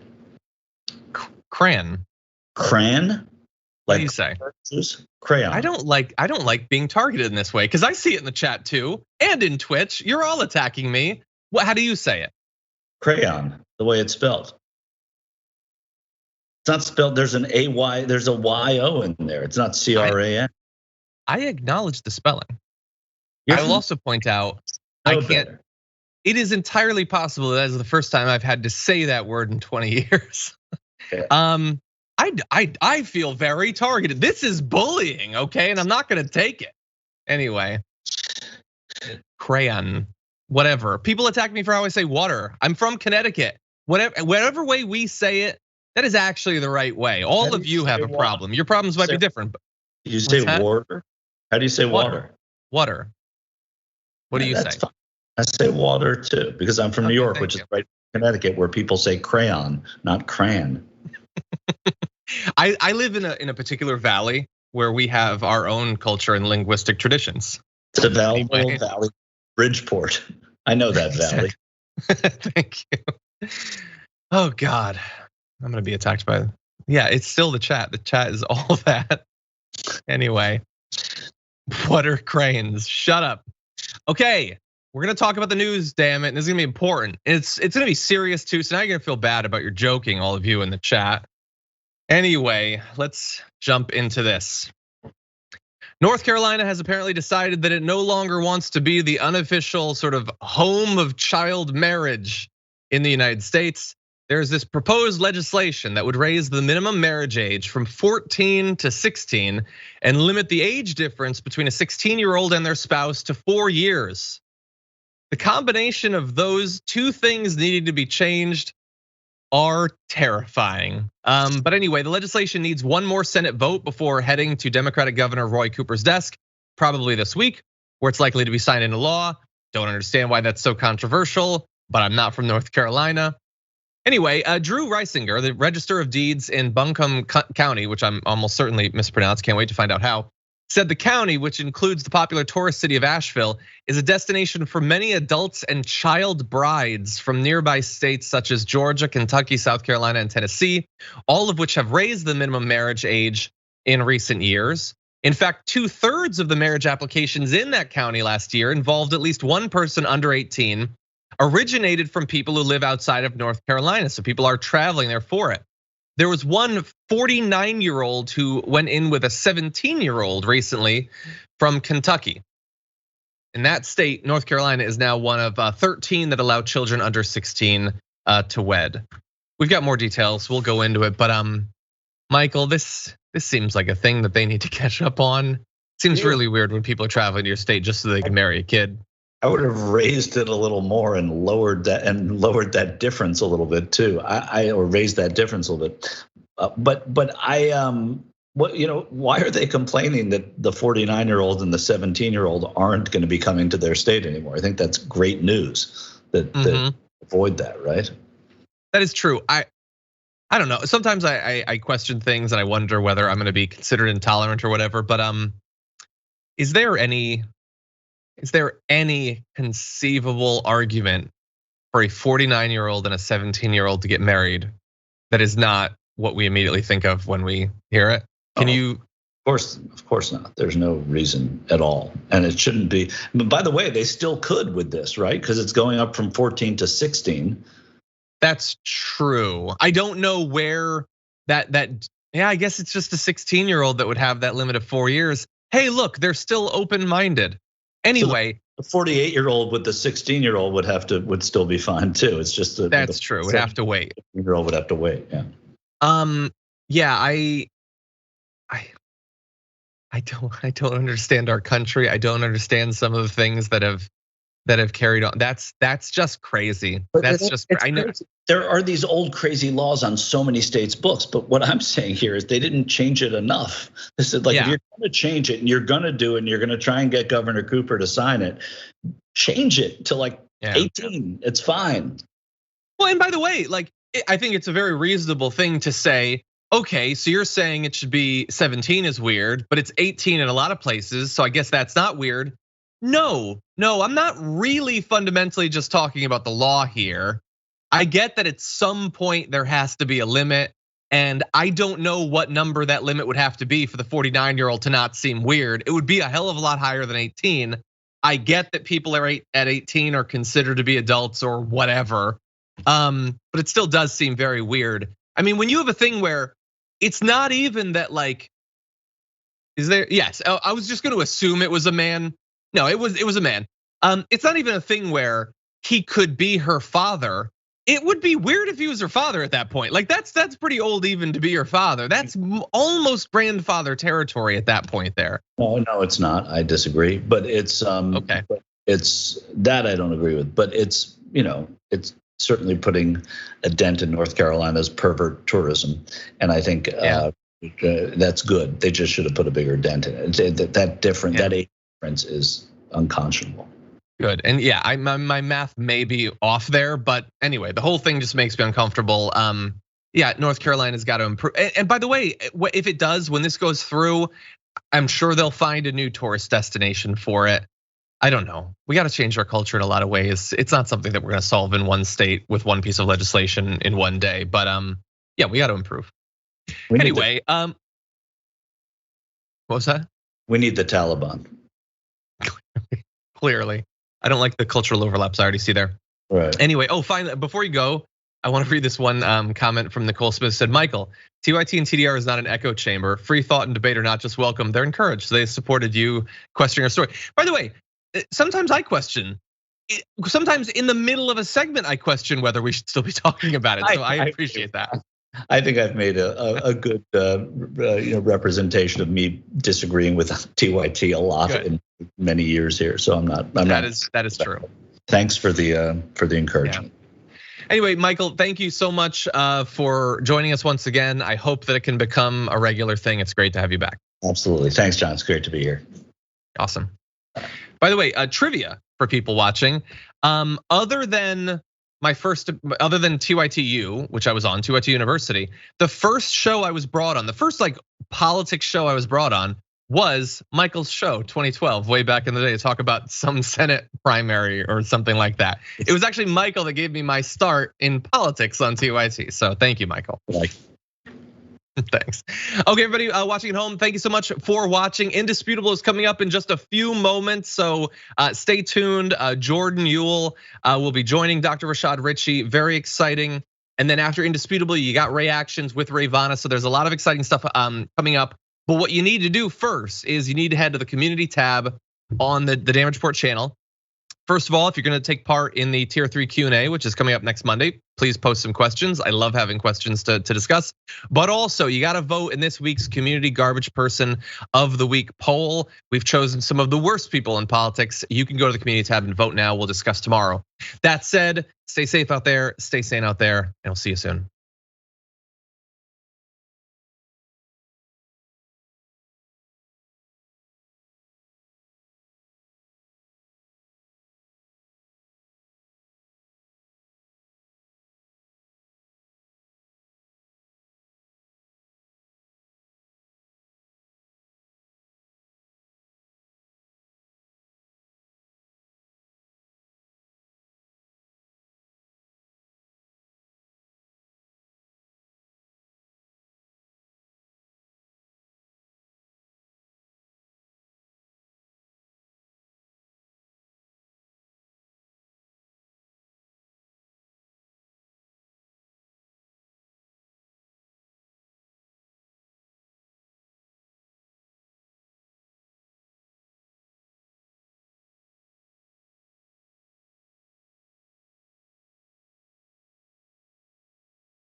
Yep, you know what time it is. Welcome to Indisputable. Good to be with you. We have a lot on the agenda today. In the bullpen, we will have Eric Gruner, conservative Christian blogger, and we'll debate vaccines, mask mandates, COVID-19 stuff. That should be very fun. Make sure you stay for that bullpen segment. Also, breaking down news of the day, the big homie, Jordan Ewell, progressive activist and host of Deep Dive. Top story for today. There's a Miami cop, there's a Miami police officer who has been relieved of duty because he's being investigated for flashing a white power hand gesture during a photograph. Okay, I kid you not. The city of Miami police officer is under investigation because of what he was doing in a photo taken while on duty. The picture in question was taken Friday after Miami police made a big gun bust, but now top department brass, they are taking a closer look. A commander, ladies and gentlemen, a commander posted the photo on Twitter, and someone noticed the officer at the far end of the picture flashing hand signals that some consider the white power message. Let's put it up. Okay, you see him with his buddies, all right? The guy to the far end throwing up the hand gestures. It is in fact a white power gesture by the accounts of many. So there it is in single profile. Now, according to this fella, all right, according to this guy, his name is Daniel Ubida. According to Daniel, he's just throwing up a 6. Let's put that picture back up again. You must think we boo-boo the fool. That's what he says he's doing, okay? The department, ladies and gentlemen, they're not buying it. That man is Miami police officer Daniel Ubida. The tweet was deleted less than 48 hours after it was posted. The commander who posted it also made his account private. This was meant to be private between him and his six guys, said president of the Miami Fraternal Order of Police, Tommy Reyes, holding up his fingers. It was not supposed to be posted on Twitter. Wait a minute. Why? He's just throwing up a 6. Why is that not supposed to be on Twitter? Doesn't make much sense, Fraternal Order of Police. This time, Miami police, the chief, decided this was enough. Relieved this cop of duty, and an internal affairs investigation is ongoing. Now, let me tell you why they did this, okay? Let me tell you why they did it. Number one, they already know he's a white supremacist. Okay, believe me, there are things that they know that we don't know. It wasn't just this photo. And he was spotted wearing another white supremacist sign. Here it is right here. Yeah, his Trump mask. He got in trouble for this. Let me give you some background, ladies and gentlemen. On the morning of October 20th, the city of Miami police officer walked into a local polling place. You heard me right. A polling place to cast his ballot during early voting while sporting his full uniform and a mask that read, Trump 2020, no more bullish. My producers are like, don't say the whole word. No, I know the rules here. So he wore that mask saying 2020, Trump 2020, no more bullish. He was reprimanded and he was eventually let go because of this new incident. But ladies and gentlemen, this is just a problematic cop, problematic police officer. Let's be very clear about it. And we are continuing to follow this story because while he has been relieved of duty now, I need to know what has he done while on duty. If he's willing to throw up white power symbols and willing to wear in, by the way, violation of voting laws, wear a Trump sign as a mask while he goes and votes. And listen, when they called him out on this, when he went to vote, He said, hey, sweetheart, you want to take a picture? That's what he told the person who actually said, hey, listen, what are you doing? Okay, to talk about this and a whole lot more, I got the big homie Jordan Yule. Jordan, how do you see this stuff, man? Dr. Rishi, first of all, thank you for having me. Absolutely. This story is just like, a symptom of the disease. We live in a sick, racist society. And if you are somebody who, has these violent or racist fantasies, what better place to get cover for them than joining a police department? We've seen time and time again reports about how even the FBI has been investigating people with links to white nationalist or white supremacist groups who are embedded in police forces. They all knew. That's why you saw the line about, this picture wasn't supposed to be posted. They knew what this guy's beliefs were. There's racism and white supremacy is rampant in police departments around the country. Last time I was on, we talked about a case in Baltimore, which is one of the worst police departments in the country, just blatantly racist and acting out against the city. This isn't community policing. This isn't to protect and serve. These are people who have hateful, bigoted views, getting cover from the state, and in the process are getting militarized. It's extremely dangerous to have someone like this out on the streets with a gun, with weapons, with military surplus gear, whatever. That he was even, reprimanded is shocking to me because this is so commonplace. Yeah, it really is, and that's why leadership matters. The reason why this has been handled the way it has been handled is because of that police chief. That police chief said, we will not do this on my watch. Now, that wasn't the police chief during the first incident, but it is the police chief during this one. And you see a very different outcome based on the leadership that's involved. You did not need a new statute. You did not need a new ordinance. You did not need a new mayor. You simply needed a new person in leadership and law enforcement. Leadership makes a big difference. Let me shift gears to something else quite insane happening in the state of Texas. A Texas parent has ripped the mask off of a school teacher during school hours, okay? This incident happened according to the school superintendent, Tom Leonard. This is in Austin, Texas at the Eames Independent School District. Tom Leonard, the superintendent, said some parents physically and verbally assaulted teachers because of masks. One parent ripped a teacher's mask off her face, Leonard said. Others yelled at another teacher to remove her mask because they claimed it made it difficult to understand what she was saying. So literally, school is just now starting in this school district. You have parents who held a rally before school saying they were anti-mask. That's fine, parents, you have the right to protest and hold a peaceful rally. But you do not have the right to engage in physical and criminal activity inside of the school system. What kind of example are you setting for your own children, right? So this parent, whose name has not been revealed yet, we will continue to follow up. This parent decided to rip the mask off of a teacher. Here's the superintendent, Tom Leonard. Poor Tom. Tom is in a state, ladies and gentlemen, that has a governor who is antithetical to protecting children. That's where Tom is, okay?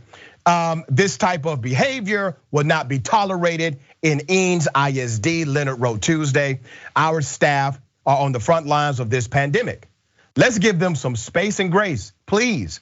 I am asking everyone to be kind.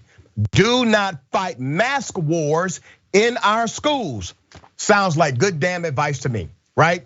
Listen, whatever your personal belief may be, whatever your political ideology may be, do not physically fight school teachers inside of the school system. Don't do that. That's not the way to resolve conflict here. But I want to remind you of what's happening now. So Republicans are on record, conservatives and Trump humpers, they are on record for being anti-teacher, anti-Capitol Police, anti-federal government, anti-military, but somehow they are still pro-democracy. Somehow they are still patriots. They are anti-US Constitution, anti-electoral college, anti-democracy, anti-presidential election. They're anti, but they're pro for you. How does that work? How are they pro-American and they are adversarial to everything in the United States of America? Everything. It gets deeper. COVID-19 cases in Texas continue to rise, driven by the highly contagious Delta variant.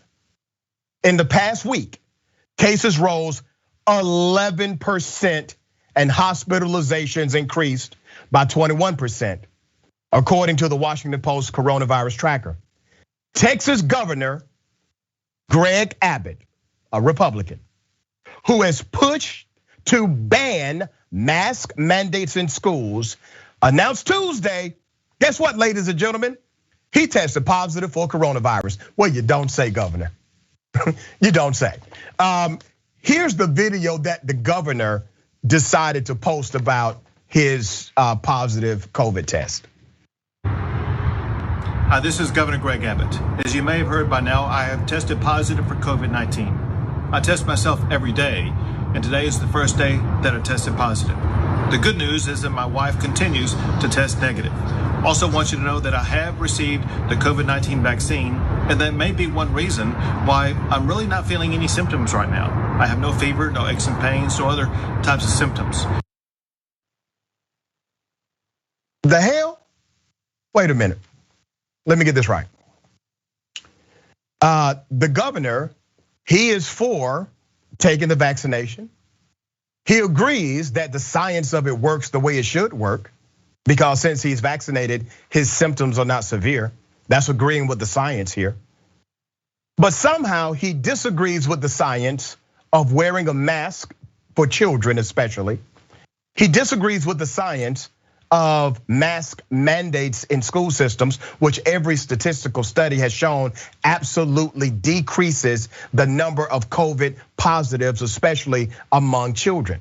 So he agrees with the science as it relates to him, but he disagrees with the science as it relates to children. Jordan, what do you make of this, brother? I was appalled reading this story because the reports about what this parent did to the teacher were pretty violent. I saw the teacher was bleeding.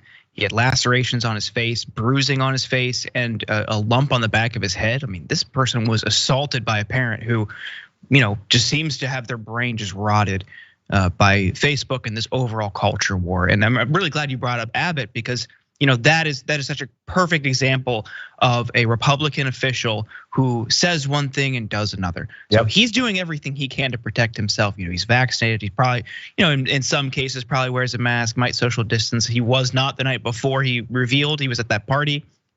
But he's taking the necessary precautions. But that type of misinformation has been weaponized by right-wing demagogues. Like, think about how we even got to this point, where a teacher would violently. Or where a teacher would be violently assaulted by a parent over wearing a mask.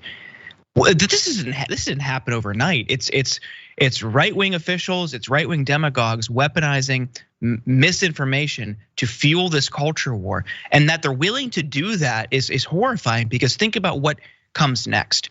Think about how these people can be mobilized later on in the next iteration or the next front of this culture war. It's really, really horrifying, but I feel bad for the teacher because they simply just wanted to protect the kids. Yeah, and the teachers obviously should not be in the middle of this, but they are. And the irony is so staggering, right? The irony is the individuals who are saying, we don't want to wear a mask because we believe in freedom. These are the ones taking away freedom from other people. They are the ones ripping masks off of somebody else's face. They are the ones trying to limit and restrict the mobility of others. We did a story not too long ago where a guy told a person in a mask at a rally, we know where you live. We know where you live. That's a threat.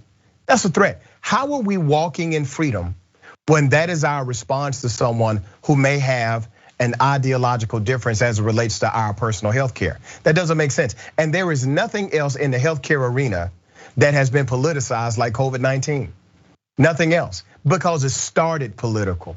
It started political and it has remained political from day one. And it's not political. Just because something has been politicized does not mean it is in fact or inherently political. This is a health issue and it remains a health issue. So at this point, we see exactly what the right is going to do in their political movement, in their commercials, in these midterm elections. They are going to run on this platform that somehow those on the left have attempted to take away their civil liberties, their rights. And don't you find this ironic, brother, that the same people who would say things like, and I made this point yesterday, I make it again, a baker has the right to refuse service to a gay couple. These are the same people that say some mess like that, right? And then they will say, if that same baker refuses you service because you're not wearing a mask, that is now a violation of your constitutional rights. What hypocrisy here. Yeah, that's conservatism, right? It was never about like individual liberty or freedom to do what you want. It's about how can I do whatever I want and enact my will unilaterally, and that's it. That is their idea of liberty and freedom. It's what do I got to do exactly what I want. And in the case of the cake, it's hating members of the LGBTQIA plus community. In this, it's I want to go to Applebee's without a mask. Like it never makes sense. There's no ideological consistency. It's rights for me, but not for thee. Yeah, and here's something else that's not happening. You don't see school teachers, because they are able to talk at these school board meetings. You don't see them saying, we don't want masks here. You don't see that movement happening with school teachers. What happened to us listening to our school teachers? I love school teachers. I was adopted by a school teacher. She's still a K through 12 school teacher to this day, all right? Why are we not listening to educators as it relates to what's happening in K through 12 public education? All right, we got more on the other side. It's indisputable, stick and stay.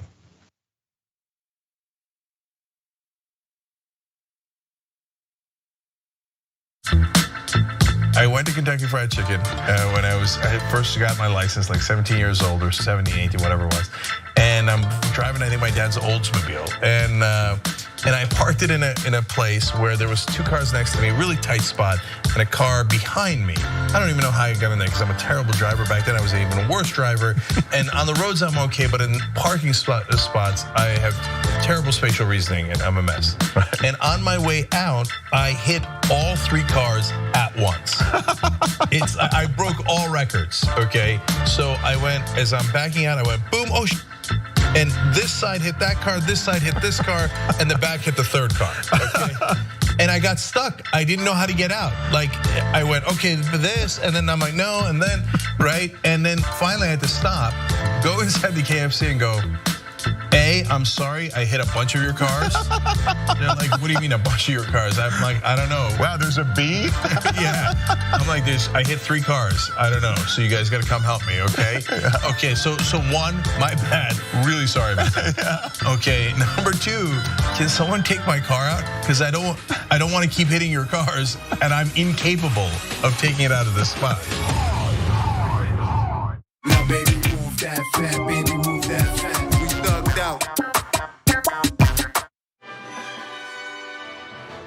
Hi, I'm Brett Ehrlich with Breaking News with Brett Ehrlich. This is Breaking News with Brett Ehrlich. Hi, Brett Ehrlich here. According to EPA head Scott Pruitt, climate change is not happening. He cited a meme on Facebook he saw. When pressed to back up this source, he said it must be accurate because the watermark said it was made by a scientist. So, your move, Truth.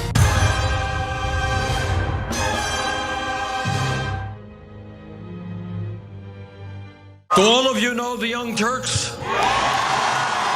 An outlet like yourself that are willing to cover this story from the very beginning and that weren't afraid to say, hey, this is something that is legitimate. And this is why what Cenk and the Young Turks are doing is so important. Brent Welder is very progressive Democrat. He's a just Democrat. In fact, uncorrupted, not going to take big corporate PAC money. When did you start watching the show and when did you become a member? So I've been watching for 10 years, an active viewer, but also more importantly, getting out there with causes like Wolfpack. By the end of our campaign, we had organized about 22,000 individual contributions with an average about $27 a piece. And those initial people were a lot of TYT supporters as well. In looking at the world in a very different way than corporate media does. It takes those early people who believe that can really be the seeds of this movement, and that has been the Young Turks. Thank you. Cenk Uygur of the Young Turks. Thank you to TYT and all the progressives around the country that have our backs. You know, the first and only interviews that we had tonight to be with the Young Turks as well, because you guys have been here from the very beginning, and that's what this night is all about. And I thank Cenk very much for the very good work that he does. Thank you so much for all in this together, and the people are so powerful, and we're gonna get it done. Thank you for your constant support. It's a pleasure to be with rebels. I like that. For all of the help that you've given to the Just Democrats, to Wolfpack, to help fellow progressives, thank you guys, to all the Young Turks members that make it possible. Hey, this is Edwin. Most of you might recognize me, well, not me, mostly my laugh from the main show. I mean, it's gonna be hard to get the Uyghur maneuver on him. And today, my talent is Rubik's Cubes. You gotta forgive me, it's been at least 5 years since I competed. So that's why I'm actually going pretty slow. Watch this.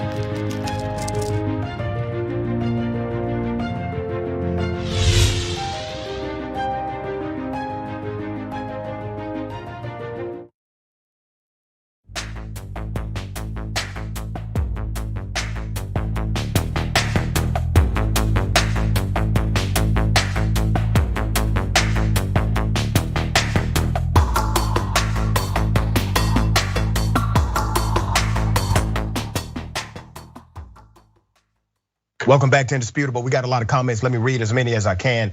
Thank you all for chiming in. And don't forget, Ravana, right after us today, okay? Make sure that happens, all right? Stick and stay. TYT member Trey Doro says, so we got low-wage jobs that are scrambling to hire folks because those jobs cause more harm than good. And now we got parents trying to impose their beliefs and get in teachers' personal space. We're about to lose teachers, bet. That's a sad cause and effect reality. Gino says, here's an idea for Texas teachers. Any parent who threatens an educator will have their kid enrolled in a CRT course. That's pretty funny, actually. Great idea. Super chat, YouTube. Kelly O'Hara, my poet. White power in the police? ? No way. There's no racism in America today. He can only count his way to 6, sometimes like a bigger problem to fix. There you go, well said. Charles Lee Joseph Massey III. Don't these parents protesting masks on the first day of school have a job to go to? Obviously not. Mark Allen, these anti-mask governors should be charged with murder. Crumble 104, thank you. Joel Owens, thank you. Naturally, Tura H, dog whistle to the whole gang and the ones that support them. Tony D, this is why I like Jordan. Yeah, I like Jordan too. Twitch, Captain Cornball says, gotta love a policeman who won't respect the authority of the polling workers, didn't respect their authority whatsoever, you're right. Fat guy named Tiny says, and this is a great point, fat guy named Tiny. I've said it ad nauseum. If you have 5 bad cops and 1,495 good cops, that don't do anything about the bad ones, you have 1,500 bad cops. Exactly. Evil does not permeate because evil men simply do evil things. It permeates because good men sit back and do nothing. All right, ladies and gentlemen, this was really interesting. There's a meeting, we had to get to it. It went off the rails very quickly. Anti-vaxxer at a county board meeting. This is in San Diego County. This is the Board of Supervisors. The meeting descended into chaos. Let's just go to the video. You're about to open a pit of hell. You do not get a vaccine passport put on us. You know, as the population who's in control, you know that the people who are the politicians, once you get a power, you will never relinquish it. Do you think that the 4 feet of marble that holds you above high in this chamber will help you from the fate of humanity which you are unleashing? No, it won't. Your children and your children's children will be subjugated. They will be asked, how many vaccines have you had? Have you been a good little Nazi? Hail Fauci! Hail Fauci! Hail Fauci! Hail Fauci! There's been a lot of talk about the Nuremberg Code. Well, I brought you a copy. You are all in violation of Section 1. Yes, you, Dr. Wooten. You are in violation of the Nuremberg Code, which is international law. And the definition is... Thank you, sir. Your time has expired. The definition, we shall not be... I like the way the guy calmly said, sir, your time has expired. Okay, first of all, if you are in public education, you already have vaccine mandates.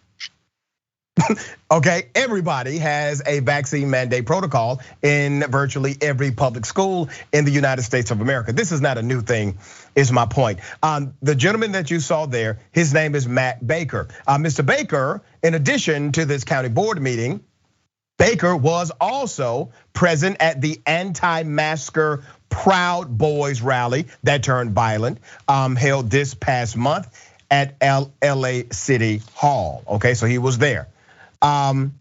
SDA against Fash. This was a reply about Matt Baker. And you see also present at the Proud Boys rally that took place. You see that. So there's picture. Also, a Twitter user claiming they used to know Baker and worries about his current mental state said this. This is from Brett Wise. He said, and I quote, "I knew Matt as a regular when I was a barista in OB. He is clearly not well, and his mental health has deteriorated significantly since I've last chatted with him. I hope he is able to get better. This is horrific." Jordan, what are your thoughts? This, I mean, we mentioned it in the last clip, but it seems to be the theme here with people who are anti-vax, anti-mask, and in this case, drawing comparisons to Hitler. People's brains have been completely fried by the internet. Even look at today at the Capitol. There's a guy who researchers quickly found. He was going to the Library of Congress. He claimed he had a bomb, and they looked at his Facebook, and it's just filled with all of these right-wing meme and propaganda pages. We see this manifest in different ways, and people, are now thinking that a simple vaccine mandate or mask requirement to ensure public health is akin to Hitler and the rise of the Nazis, which is one, deeply offensive, and two, historically inaccurate. Like you pointed out, teachers have to get vaccines, students have to get vaccines to protect against things that we have found cures for a century ago. This is nothing new, but these flames are stoked by demagogues, misinformation artists, whatever, because they see it as a new front in the culture war, which is sad. This is how it manifests. I feel bad for people who have to deal with this kind of stuff on a government level, because it's already hard to attract good talent to local government because it's so underappreciated and so underpaid. So that people are even willing to deal with this is one, the true meaning of a public servant, and I feel bad for anyone who has to face people like this. This guy is a lunatic.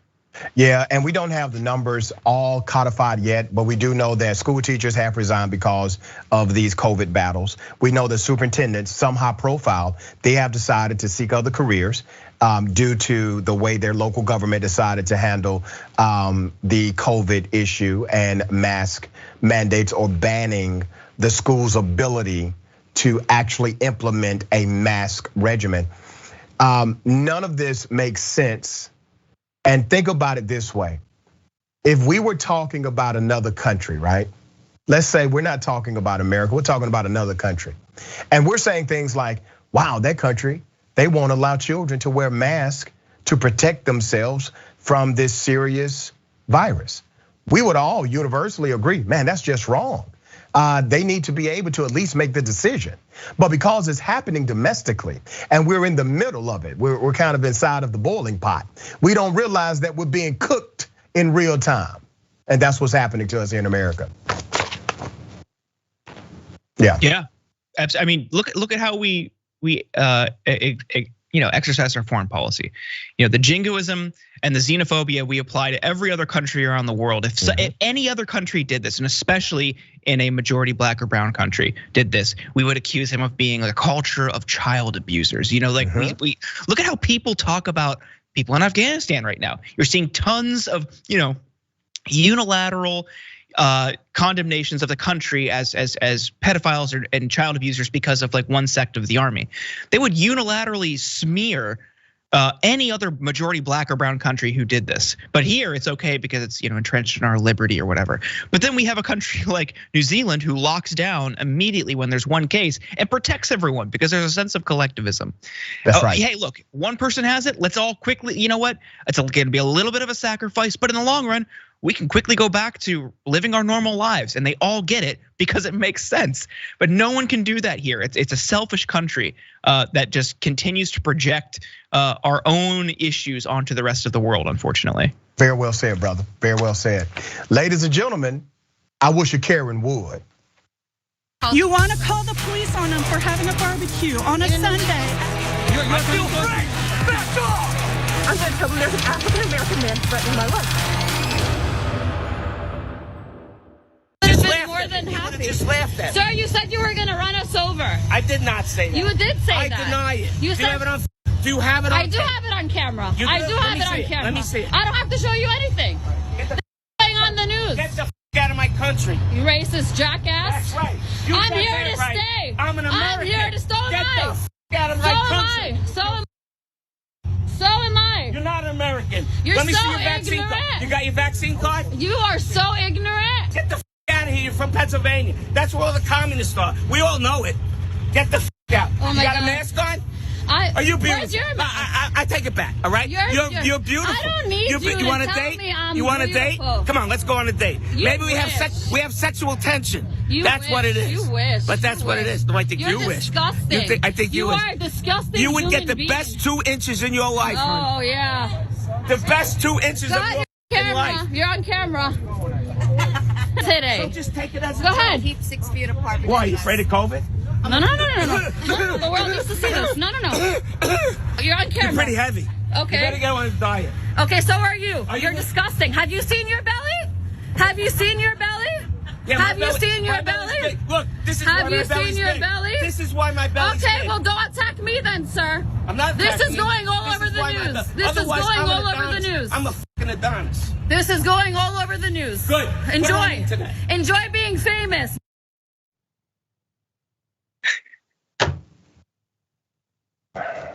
I don't even know where to start. Okay, I really don't. Let me start with the fact that these male Karens are all very similar, okay? It's about, once again, putting somebody in their place. It is chauvinistic. By the way, he's wearing a US military veterans lives matter. That's the shirt he's wearing, all right? This was obviously very weird. He was bigoted and racist, telling this Muslim woman to go back to where she came from. This is his country, et cetera, et cetera. But then it took a turn for the worse, and nobody thought it would take this turn.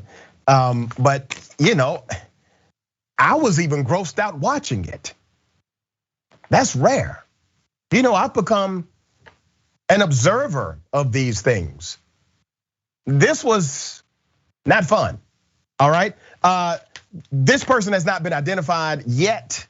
We are trying to fully identify this individual, or has he been identified? Okay, no. So we're trying to fully identify this individual, and we will continue to stay on top of it. I just have a feeling that once we post this on YouTube, he will be identified pretty quickly, all right?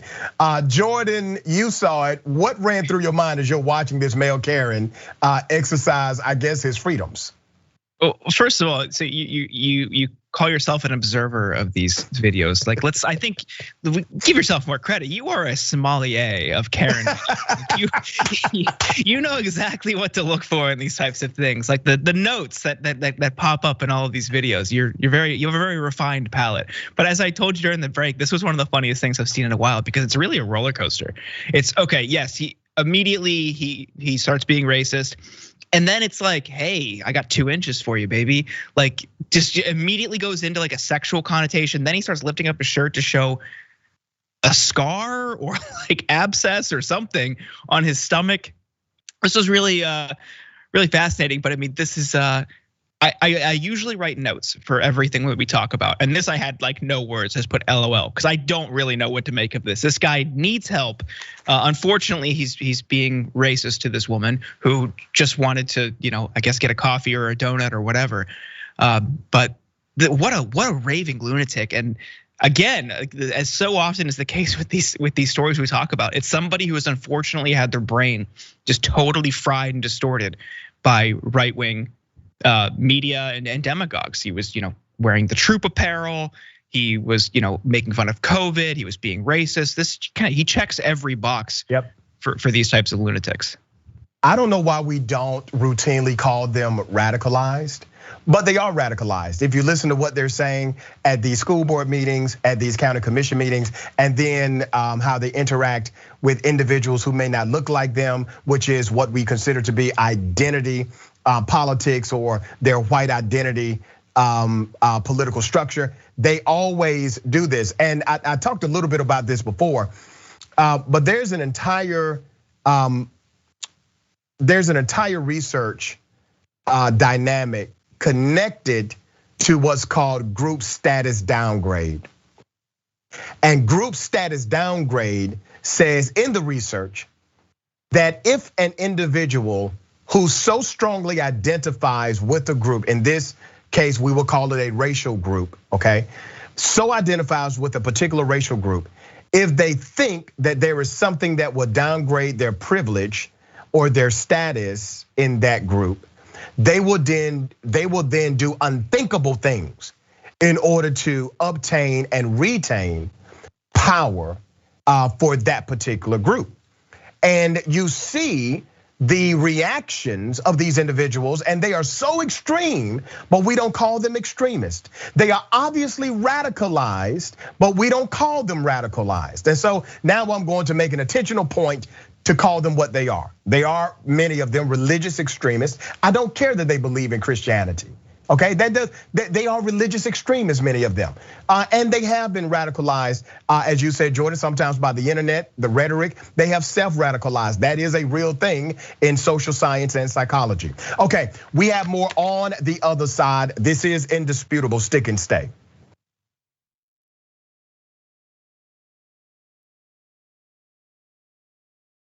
You're about to watch some behind the scenes footage of the Young Turks. Ooh. Now these are partial videos. If you want to get all of them, you become a member, go to tyt.com/join, and you'll get all the behind the scenes of me, Anna, John, JR, a little bit reality show like, tyt.com/join, and enjoy this. You know what you're seeing behind me? Jersey, hold. Watch me flip this camera. However I flip it. Do I flip it like this? No, I just took a picture. I'm bitzing right now. What?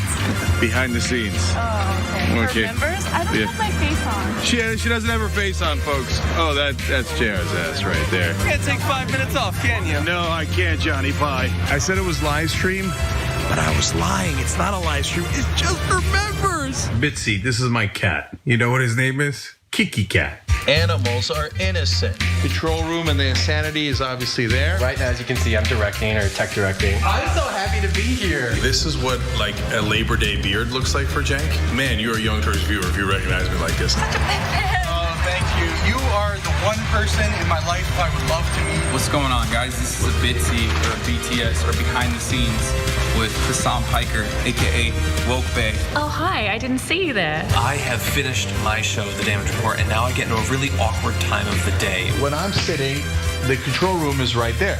So I can see Bart. This is the Pittsburgh office, by the way. Referred to often as the boiler room. You see how it's ripped? Is it super unprofessional to wear that at a business meeting? Or am I like cool, rebel? I just finished doing the power panel and I'm fired up. What do you do for TYT? Not a whole lot. If you're frantically tweeting at us that something's broken, thank you, because I'm fixing it. And thank you for being a TYT member. Super last thing, because there's always got to be a super last thing. Oh, that was disastrous. This has been behind the scenes, behind the scenes. Welcome to Indisputable. I'm your host, Dr. Rashad Richard. We got a lot happening today. But what do we do on this show? We tell the truth. You know why we tell the truth? Because the truth is simply indisputable. Rashad, great to be here. Congratulations on the new show. And I gotta let everybody know that Rashad and I go way back. Here's the pattern that we see in all of these Karen stories. They think they own stuff they do not own. Now, where does that come from? I don't know, maybe slavery. Maybe they think they should still own black people. This is what happens when Karens weaponize the police. When you're used to privilege, equality seems like oppression. It hits you in a certain way when someone is holding you against your will, treating you like you're a criminal and you're an innocent person. This is something that black people face no matter where they are. A stronger black economy lends itself to a stronger, greater economy. Don't think it's exclusive of you, it's inclusive of you. What's your beef with critical race theory? It adds more fuel to the fire of the racist tendencies that we already have. We have a generation of problem solvers that can remedy the problem if they are properly taught what the problem is. You know who created redlining in this country? It was a white liberal. I don't give a damn who created it. If it's a racist policy, Shelley, here's what I don't know. I don't know. See, there you go filibustering, brother. You're scared of this truth, but you're gonna get it, though.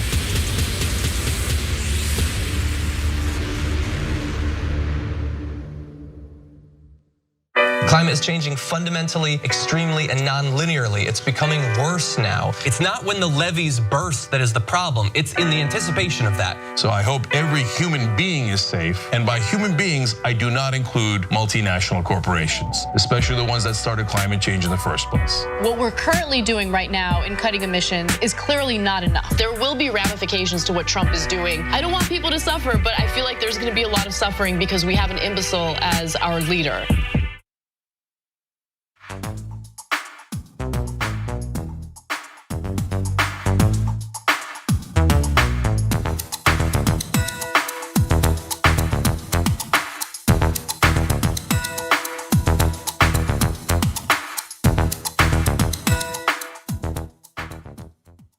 Welcome back to Indisputable. We got a lot of show left, all right? Let's go to some of the comments. TYT member Danielle Labique says, hi, Dr. Richie, it is great to see you. I had to stay away for a few days. The news is so tragic every day between COVID, police killings, racism, climate change, and everything else. It can be too much to deal with. But I am back now. I'm happy you're back, by the way. I am back now and happy to be surrounded by my TYT family. Thank you for keeping me up to date on the truth. Doc, love you, and I love you back. Thank you for that. Cognitive dissonance is a hell of a drug says, this is like a sermon straight out of hell. I mean, that was fire and brimstone, right? He came in the spirit of a Christian evangelical preacher. All right, Electric Miscellaneous says, I think anti-vax Karens have surpassed guns as the most dangerous thing that teachers and administrators have to worry about. I promise you it has. Do a survey. Yeah. Tredora says, what in the hell? So he starts off with being racist. Then he wants to date. Then he says he's 2 inches. Right. Just, yeah. Okay, YouTube super chat, DH. If your greatest source of pride is an accident of birth, you need to re-examine your choices and priorities. Yep. Mark Murray says exactly what AOC was worried about. Samuel Vimes, it's funny until they get their hands on weapons. That's right. Vanessa Maldonado, imagine if this was a black person yelling like that, police would have tackled him or worse. Yep.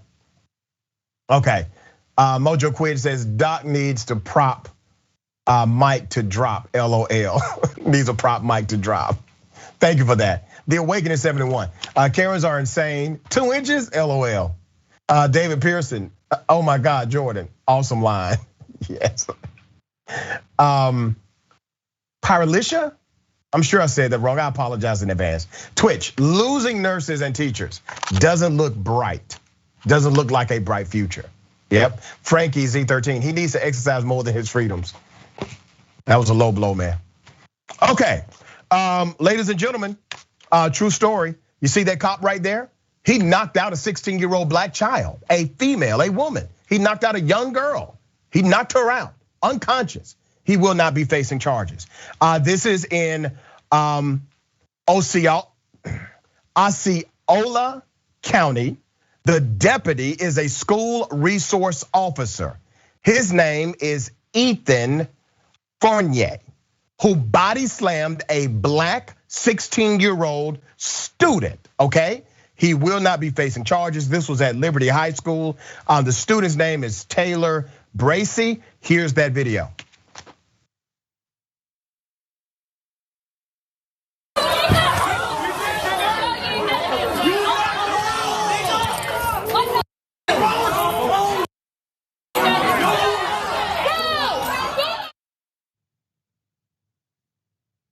The update, the development is that police officer, a school resource officer, and any resource officer will tell you, the good ones, they will tell you they are not there to arrest kids. They are there to be a mentor, to be a guide, to be a help in a way.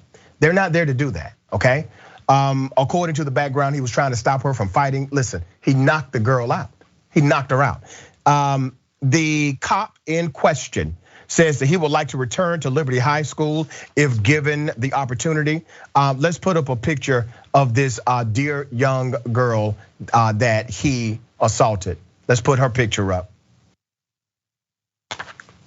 Do we have it? Okay, we'll get back to it. Here are some details that led to the incident, okay? The teenager was knocked unconscious when her head hit the concrete after the cop slammed her down. You saw that on the video. Authorities say Fournier was trying to stop Bracey from fighting another student. But Bracey's mother told reporters the altercation was only a verbal one, not a physical one. The video posted on social media of the incident does not show what led up to the body slam. Do we have, okay, let's go to the picture of the young lady. That's the young lady, okay? That is the young lady who was knocked out by this grown ass man. Now here's the reality. If there's a verbal altercation, that happens all across the planet, okay? Especially in high schools, especially when someone has a conflict, right? If you are a resource officer and the only way that you can resolve a verbal altercation among teenagers is to knock out one of the teenagers, come on now. Okay, the aftermath, according to the girl's mom, Jamisha Bracey, the teen suffered from sleeping problems and memory loss after the incident. The cop was placed on administrative leave pending an investigation. The Florida Department of Law Enforcement opened an investigation in January and then turned the findings over to the state attorney. Under the state law, officers are permitted to use force under certain circumstances. They determined, ladies and gentlemen, these folks determined that knocking out a 16-year-old black girl in high school was the appropriate response of this officer. That's what they have now determined. This is a quote from the county sheriff, Marcos Lopez. The quote says, once the officer or the deputy decides we're no longer in control of the situation, he's gonna resort to the tactics that he's trained by. They're not always gonna look pretty, but this was the best way to maintain control of that situation. You sick SOBs. You're telling me that the best way to gain control over a verbal argument is to knock out a 16-year-old black child. That's what you're saying. That's what you're standing by here, Sheriff. That's what you're saying. Y'all are scumbags. That's what you are. Do you have children? You think this is the best way? If your child got into an argument with someone, for a cop to knock out your child because of a verbal argument? A past incident with other students, a Liberty High School student also told TMZ about an incident involving that same cop at the school.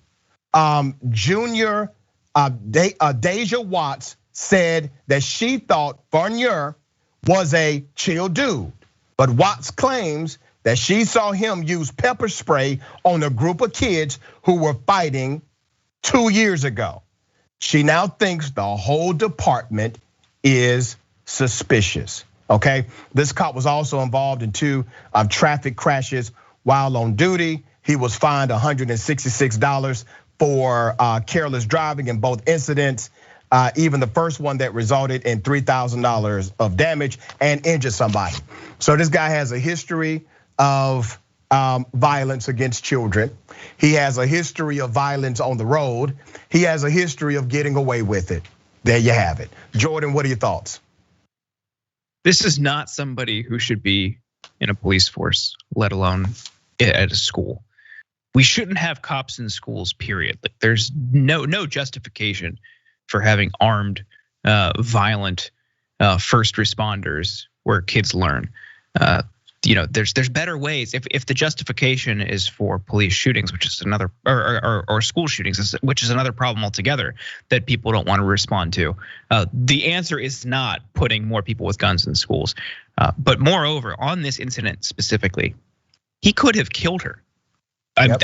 My takeaway watching that video was the thud that you hear when her head hits the concrete. Now, I have a friend who was pushed one time, stumbled backward, hit his head on a curb, and almost died. Wow. His brain swelled. They had to remove a portion of his skull. Like it's a miracle he is still alive. This could have killed her. Now, memory loss, sleeping problems. I'm sure PTSD from this incident will develop later. This is somebody who is a kid. Her brain has not fully formed. She's 16. Like, you do not need to tackle her, throw her face first into the pavement to break up a verbal altercation. What I also read about this guy was he's a football coach. So what he did was, it looked a lot like a tackle you would see a linebacker employ, but you're doing that to people who are padded and wearing a helmet. Now he did this to an underage girl, face first into the pavement. Is unbelievably grotesque. Yeah, and then the way that this department decided to come to his defense, the words that they used in order to make it seem appropriate and within protocol. This is completely insane. And now we're getting information about the background of this cop. No surprise there. He continues to get away with negligent and willfully criminal behavior. All right, let me go to this next story. This was so sad. A man who claimed to be a cop illegally detained a young black male in his own neighborhood. So this guy has finally been sentenced. He was arrested, okay? He has finally been sentenced. His name is Luis Santos, 56 years of age. He has a year of probation, 25 hours of community service. He accosted a black teenager last summer. Here's the video and some of that 911. You work here? You live here? You live here? Where? I live right there. Where you live? What's the address? Huh? You're not going anywhere. You're being detained. You're not going anywhere. I'm sorry. You're sorry? I can go. You stay right where you at. Police paramedical. You stay right where you at. Hello? Hello, 911. Good morning. I have somebody breaking into the cars. We got it on video, and I got it right here in front of me. Okay, bear with me. And is this person white, black, Hispanic? Huh? He's a black guy. He's a black guy? Yes, ma'am. Is it an adult, a juvenile? You stay right where you are. I'm telling you this. Well, you should be, because you can't be breaking into people's place. We got you on video, so relax. Relax. I think he's still one of the bikes. Okay, does he have any weapons on him? I don't see any, but I got him with his hands up. I'm an off-duty officer. He's a damn lie. He's not a cop. He's not an off-duty officer. He is a security guard, but not an off-duty officer. That is a crime. You just impersonated a police officer. You're a wannabe. The kid in question, the young African-American kid, committed absolutely no crimes whatsoever. When the real police arrived, this kid was so scared, he was hyperventilating. This guy not only said he broke into cars, which there was no evidence of any car break-in whatsoever, no crime, once again, had been committed by this kid. He then says the kid's bike was stolen. That's what he said to the 911 operator, and then tells the 911 operator that he's an off-duty cop. Okay, let me give you some more background. The first deputy arrived at 5:42 a.m. That was approximately 8 minutes after the 911 call. The Hillsborough Circuit judge gave, I guess a creative community service sentence by encouraging this individual, Mr. Santos, to actually watch Ava DuVernay's award-winning documentary called 13th, okay? So put up a picture of this guy. Okay, that's him, that's his full picture. That's courtesy of the Hillsborough County Sheriff's Office. His full name is Luis Orlando Santos Santiago, and 56 years of age, accosted a then 18-year-old black teen on June 9th, 2020, okay? You saw all of that happen. The mother gave an emotional response and said, and I quote, and I gotta be real quick here, as an African-American mother, we have to have difficult conversations with our black sons about diffusing situations, about keeping your hands up if you are stopped, and complying even if you did nothing wrong. This is absurd, but unfortunately necessary in our community. I hope people hear this and change the narrative of judging young black men. Well said, mother. And your son handled himself quite well during that entire ordeal. We got like 20 seconds left. Jordan, brother, how can people connect with you? How can people follow you? I host a show right here on TYT on Twitch. It'll be tonight at 8:30 Eastern, 5:30 Pacific. Arish Azizada of Afghans for a Better Tomorrow will be joining me. You won't want to miss it. That's awesome, man. Thank you, brother, for joining me on Indisputable. Always great to have you. Thanks for having me. All right, we got more. Stick and stay. It's Indisputable.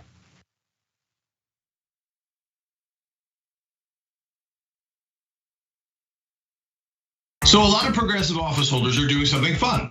I like fun. They're doing the last 2 years in 2 minutes. Okay, we're gonna try it here. First, I wanna let you guys know about the years before that. Hey, remember we started the Just Democrats here on the Young Turks. It was officially launched on our air, basically by you guys. And then we featured AOC, we featured Cori Bush, and Ro Khanna became the first ever Just Democrat incumbent, all on the Young Turks. Now, the last 2 years have been a spectacular follow-up to that. So let's put the 2 minutes on the clock and do this. Young Turks got to start back in 2002, and I think we've been an important part of the progressive movement ever since. What we mainly do is amplify the progressive voice and candidates out there, and I think we've done a pretty good job. Right now, we're currently #1 most engaged news politics network online, beating CNN, Fox News, and MSNBC, all of them. We're #1 in total minutes watched. That means not only the number of people watching, but how long they watch. We just crossed 20 million followers and 500 million monthly views. Now, why? That's because actually the country's progressive. It's 2/3 progressive. And you guys have allowed us to be your voice, and we're incredibly thankful for that. So what did we do with that voice? Well, let's look at 2019. We went all over the country talking to you guys and the candidates. So we were in Miami, we were in Detroit, we were in Houston, and we were in Iowa. In fact, we were all over Iowa. You guys were all over Iowa, and all of the candidates saw you guys. We had wonderful people speaking, like the one and only Nina Turner at our rallies. Bernie Sanders stopped by, Andrew Yang, Elizabeth Warren. We interviewed almost everyone on the campaign trail, with the exception of Biden and Buttigieg. And we held them accountable. We even did a progressive economic pledge, and so many wonderful people signed on to that. Bernie Sanders, Warren, Marianne Williamson, AOC, the entire squad, Justice Democrats, and so many others. Now, on top of all that, we started a show called The Conversation, where we featured so many progressive thinkers, writers, and candidates. And one of the candidates we featured in 2019 was Jamal Bowman. Here comes Jamal Bowman. Then we had an amazing 2020. We hired a climate reporter. Damage Report passed 500,000 subscribers. Young Turks passed 5 million subscribers. We're getting the message out to more and more people. Bernie Sanders comes on in the heat of the primary. He comes on after the election to say what we're going to do for the future. And then Marie Newman wins. Jamal Bowman wins. Cori Bush wins. And then just when you thought it couldn't get any better, here comes Nina Turner. Hello, somebody. And she's running for Congress, and she comes on the Young Turks first. On election week, we had nearly 2 million hours of viewing. With #1 destination for progressives. You made all that happen. This is amazing. And thank you for those 2 years. What, I went past 2 minutes? Of course! Viewers had asked for an interview with the TYT Lizard. Mr. Lizard. Oh, you changed colors today. Nice. I don't even know how you feel about us. Do you even like us? Well, you guys made me this awesome house, so I'm kind of in your debt. I was found outside on the street, and you gave me a home. Granted, it was a really crappy home for a while, but then through the power of fundraising, I became a person who has a multi-level Trump-style mansion.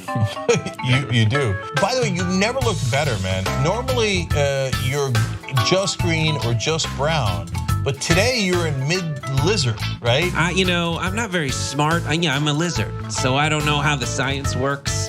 I guess this is just my mood. It's not every day that thresholds like this are broken. I'm just so excited. I can't contain my pigmentation. And now you're showing it off. Yep. Yeah, I've never seen the lizard like this before.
What's happening? Welcome back. Okay, we got a lot of viewer comments. I'm gonna read as many as I can, all right? TYT member, Trador says, agree that there is no need for police in schools. We need more counselors and therapists. Hell, let's get some animals up in there to help troubled youth. Police do nothing but harm. I know Sheriff Andy was a stand-up guy, but he is a TV character. We seem to have a shortage on empathy with police. Okay, cognitive dissonance is a hell of a drug.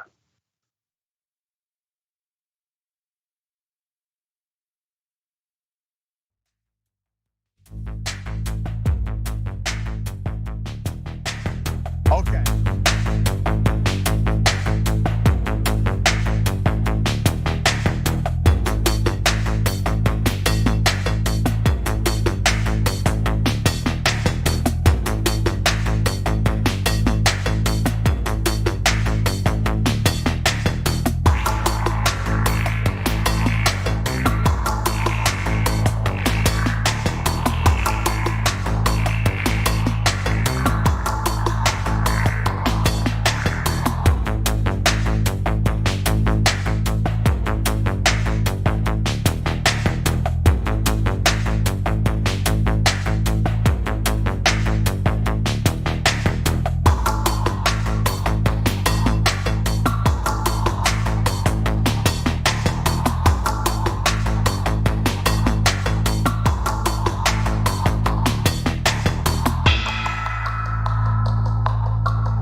All right, welcome back.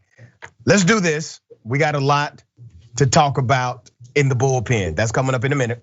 Let me go to some of these comments. TYT member, Trador says, agree that there is no need for police in schools. We need more counselors and therapists. Hell, let's get some animals up in there to help troubled youth. Police do nothing but harm. I know Sheriff Andy was a stand-up guy, but he is a TV character. We seem to have a shortage on empathy with the police. Okay, super chat YouTube, Nicolette Horates. Thank you for all you and your team do. Your show is invaluable. Well, thank you, and it's made possible because of you all. Pitchfork says, being against masks in elementary schools is just supporting tiny coffin makers. Vicky Klee, you stop the fight to stop people getting hurt. You don't get involved and cause maximum damage yourself. That's a great point, Vicky, because the damage that cop caused that 16-year-old child is worse than what any fight that would have happened, okay? And this wasn't even a fight, it was a verbal argument. All right, Twitch, Donkey Teeth Beatles, BTLS. I've got a fever and the only prescription is truth. I need a doctor to write it for me. Well, you got it, all right? Insomnia Nora says, while I have not found the guy who was in I Wish a Karen Would, I'm 95% sure I found the Dunkin' Donuts they were at. Listen, that means we're halfway there, okay? I need somebody to go to the Dunkin' Donuts. No, don't do that, don't go to the Dunkin' Donuts. All right, ladies and gentlemen, welcome to the bullpen.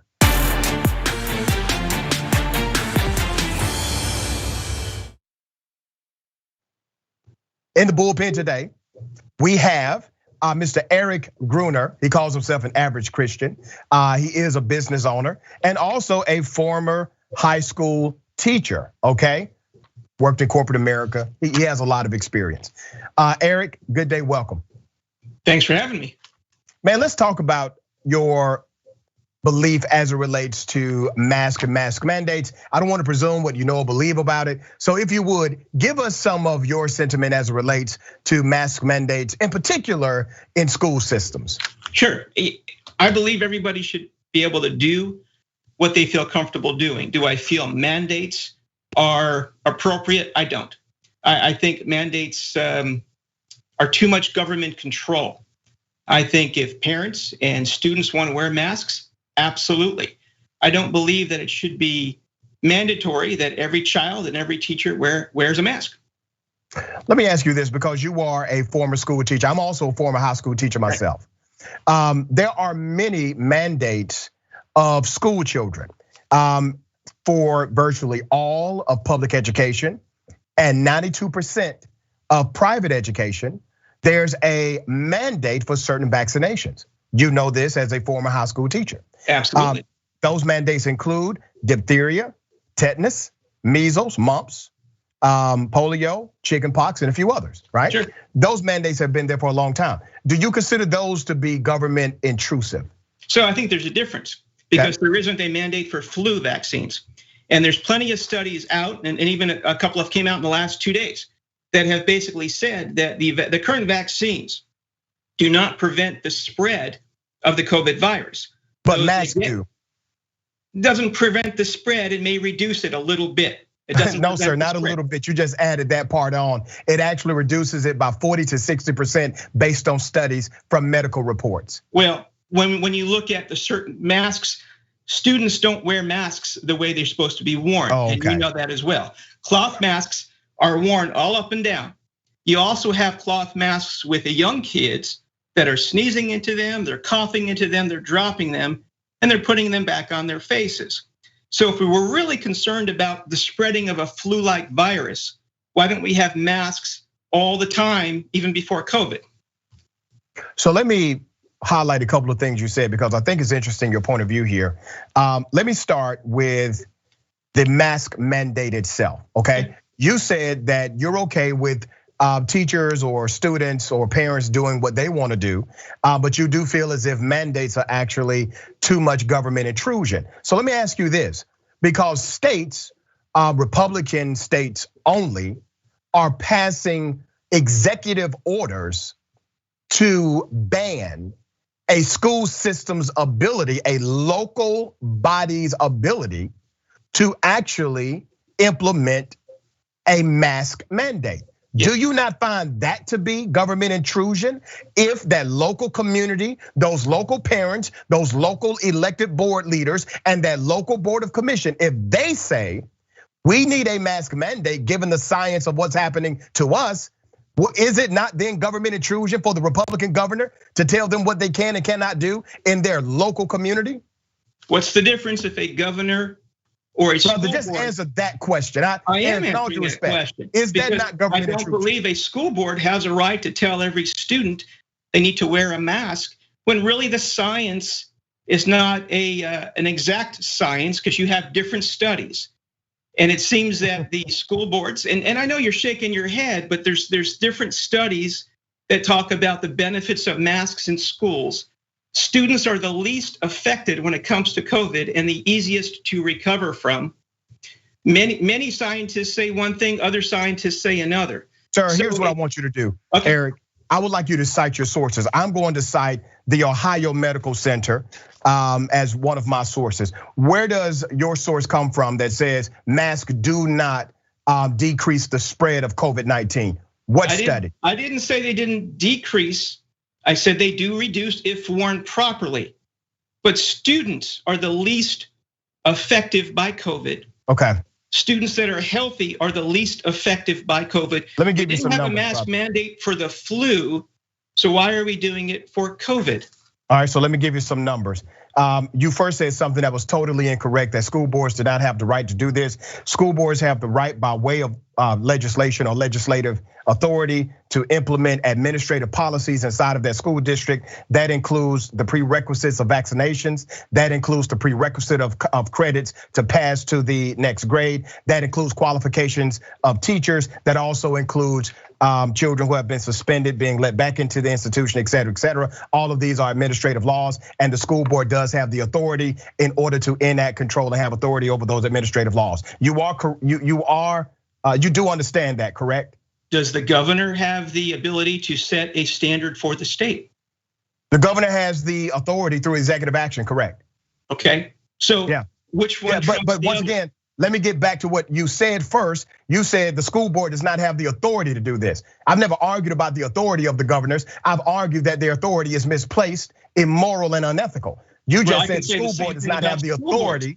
Hold on, brother Eric. You said the school board does not have the authority to implement mask mandates. That's a lie. That's not true. They do have the authority to do so. Well, when they cite scientific reasons for it, and those reasons certainly are not 100%. It's because a lot of school boards, as I'm sure you've attended school board meetings as I have, a lot of the reasons behind their rationale for mandates are more political than scientific. That's untrue.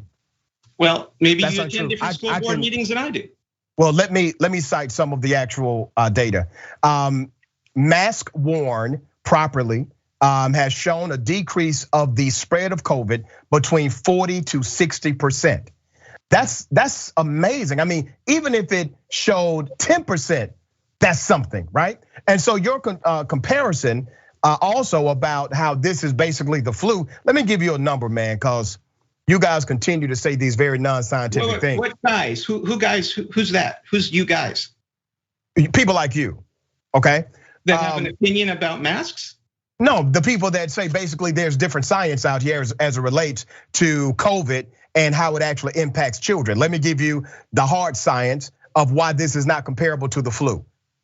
You ready? Go right ahead, sure. Okay.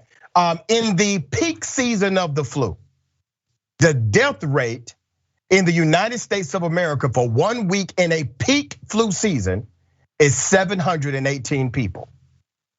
The peak for COVID is between 15,000 in 1 week to 25,000. That's your death rate. Your death rate is not comparable here. Also, the death rate for the flu overall is roughly 0.1%. And your death rate for coronavirus is estimated 1 to 3%, depending on your region, a difference of a few 100,000 once again. And the Delta variant that now accounts for 94% of all COVID cases, the Delta variant has shown to be significantly problematic to kids who are 12 and under, because as with the first COVID virus before the variant, kids were not experiencing the same symptoms. Many of them were actually asymptomatic. Not so with the Delta variant. The science is coming in, but it is clear that the Delta variant has more of an extreme impact and effect on children. My question to you is this: why is it a bad idea if we're in the field and business of safety when it relates to children? Why is it a bad idea to mandate children to wear a mask? We have cops at schools. We have rules that children have to abide by in schools. We have physical touching policies at schools. Why would we not try to protect children as it relates to a highly infectious virus like this that has led, these viruses have led to compromised respiratory systems and death? Why would we not do that for them? Well, let me just clarify two things that you said. Did you say that during for flus, the flu virus, that 720 people die during the maximum flu season? Yes, the maximum 1 week rate of deaths during the peak of the flu season is on average 700 plus. Well, how is that possible when the average number of deaths in the United States for the flu year over year is about 20,000? Brother, I just gave you the number, brother. You just said you can check my number out. Listen, Eric, listen. Check my number out at Ohio State Medical Center. Well, you can get the flu death from the CDC. Okay, that's fine. 20,000 a year. That's where they get their composite data. So, Eric, I just anyway, gave you the to answer your question. You can agree or disagree. What do you think is the number one reason why people die from COVID that has a pre-existing condition or some kind of compromised system? What do you think that is? Okay, say that again. I didn't catch the whole question. The number one reason why people die that have some kind of a pre-existing medical issue that die from COVID, what do you believe that to be? I don't understand your question, brother. Okay. What do I believe? Obviously, people have died from COVID over the past year and a half. Many of those people that died from COVID had some kind of a pre-existing medical condition. But they weren't going to die. The majority of people that have died from COVID have some kind of a medical pre-existing. Brother, do you understand what you're saying? The people that, listen to me, okay? The people that have died from COVID, they will be alive if it were not for COVID. Here's the truth, brother. You got people walking around every day with some kind of medical condition. Absolutely. The fact that they have a pre-existing medical condition should not be some kind of, well, obviously they were going to die anyway. No, they were not going to die. They called COVID. These are still people that will be alive today if it had not been for COVID-19. Well, again, that's an opinion, and COVID. What do you mean that's an opinion? That's a medical fact. They are dying from complications with COVID, which means if they did not have a complication with COVID, they would likely be alive. What are you talking about? So people that have had cancer, diabetes was the number one pre-existing condition that caused, eventually that may have caused them to die. COVID certainly moved that up or caused that to happen a lot. You just made my point for me. COVID caused that to happen. So why are we arguing pre-existing medical conditions? They're still human beings. They have a right to life and liberty. They died because of COVID-19. What's not clear about that? The majority of people that died because they had some kind of a pre-existing compromise to their system. The people that no sir. You're I saying won't let you do that the majority of the people that I won't died let you do that here, Eric. That died from COVID were perfectly healthy beforehand. Let me tell you why you should be ashamed of yourself. You call yourself a Christian man. People that have pre-existing medical conditions, whatever they may be, their lives are not less significant. I never said just because of that. I never said I don't listen to me, brother. I don't care that they have some other medical. I'll listen to you, but don't put words in my mouth. Why does it matter if they had some existing medical condition? Because we're going back to mask mandate. That was the whole point of this conversation. You're asking me about the mask mandate and why I think it's perfectly fine for the government to say everybody should wear a mask and that everybody wearing a mask is going to eliminate this disease. And that's not true. The disease is in our society. We are learning more about the disease. I almost died from COVID myself. I was in the emergency room for 3 weeks, 2 of those days of those 3 weeks, and I thought my wife was gonna be a widow.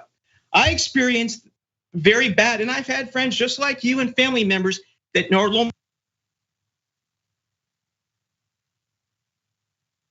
conversation is about mask mandates, and that's what we're talking about. Let me read some numbers to you, Eric, because I'm really disappointed, man. you have some who die obviously because of an underlying condition connected to their COVID complication. You also have individuals who are dying, who have died without a pre-existing condition whatsoever. Absolutely. And you have individuals who have been adversely affected for the rest of their natural lives with a compromised respiratory system and some other issues that they will now have to deal with because of this debilitating disease. My only question to you, man, and I want you to get out of politics for a minute, okay? Just out of politics for a minute. Okay.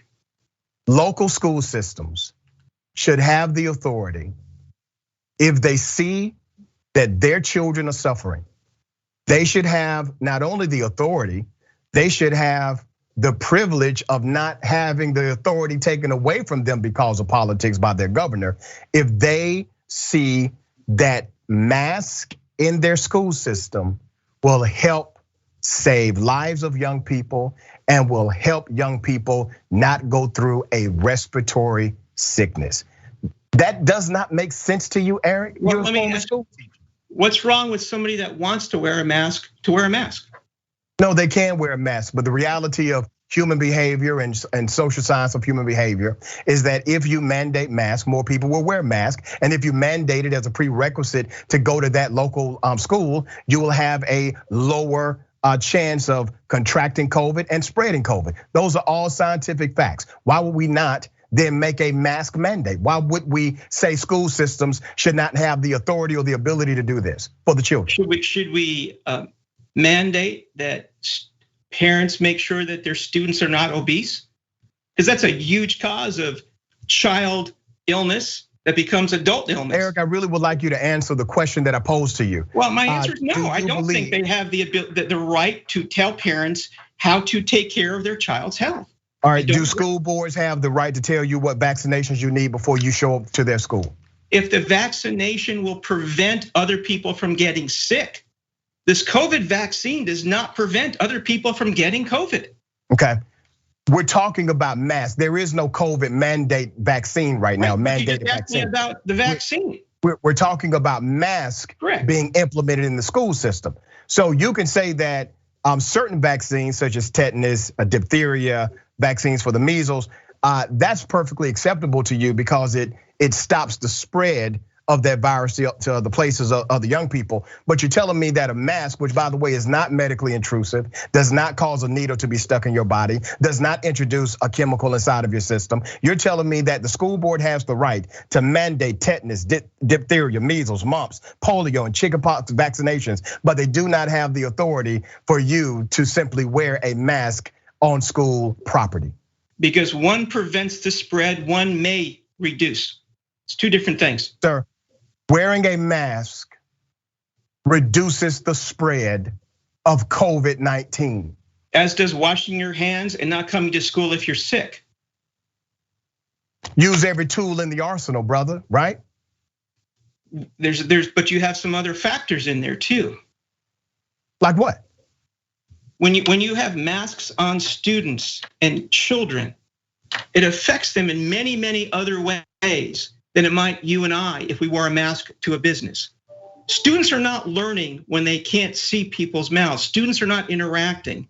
It is extremely important for children to be able to talk, to interact. Now, if they're sick, if they have a fever, stay home. If they want to wear a mask, wear a mask. Hey, but let me to tell ask you, them man. you have to is two different things. When you went through your ordeal, and I'm glad you made it out okay. Thank you. Okay, you were in the hospital? I was in the emergency room. You were in the ER, did you have a ventilator? No. Okay, I imagine you were fatigued and you had all of these other, yeah, because you were hospitalized, right? Yes. I want you to remember the pain you went through for those 3 weeks. Would you stop that pain from happening to a child if you could just tell them, we're gonna mandate that you wear a mask? If I tell a child to wear a mask, I can't tell them you will not get COVID. I can't guarantee that to a child. But you can decrease their chances of getting it. Would you not give them that increased chance of not going through what you went through? But they can wear a mask. Will you support, brother, school systems, local boards having the authority to mandate masks to save children from going through what you went through? No, because they're allowed to wear a mask. No one's telling them they can't. Sir, they are not allowed to wear a mask in all states. The Yes, Texas they are. governor, sir, No, that's incorrect. The governor of Texas, and I live in Texas. Brother. Anybody can wear a mask if they want to. If the school system makes a mask mandate based on their science of what's happening to their children, why would the governor take that away? He Why? didn't. They are Why? allowed to if they want to wear a Brother, mask. they have taken away, these governors have taken away the mandate of the local school system doing what they have the authority to do for their children. Why do you believe in smaller government? Think about wear a this. mask. Eric, They're think not about telling this. students you can't. Think about this, Eric. You believe in They're less just government. telling a student you don't have to. That's a You difference. believe, Eric, you believe in smaller government, less government. But when a governor is telling local school systems what they can and cannot do under their own authority, they have the authority to do this. That to you is not government intrusion. I don't believe a school board should say you have to. Okay. Everybody is allowed to if they want to. All right. Brother, I definitely appreciate you being on Indisputable. Flat out of time, man. We took it all the way to the end here, brother. Sounds Thank you, good. Eric. All right, God bless. God bless you, man. All right. Ladies and gentlemen, please remember, take care of yourself, take care of each other, and take care of this planet. And remember, the truth is always indisputable.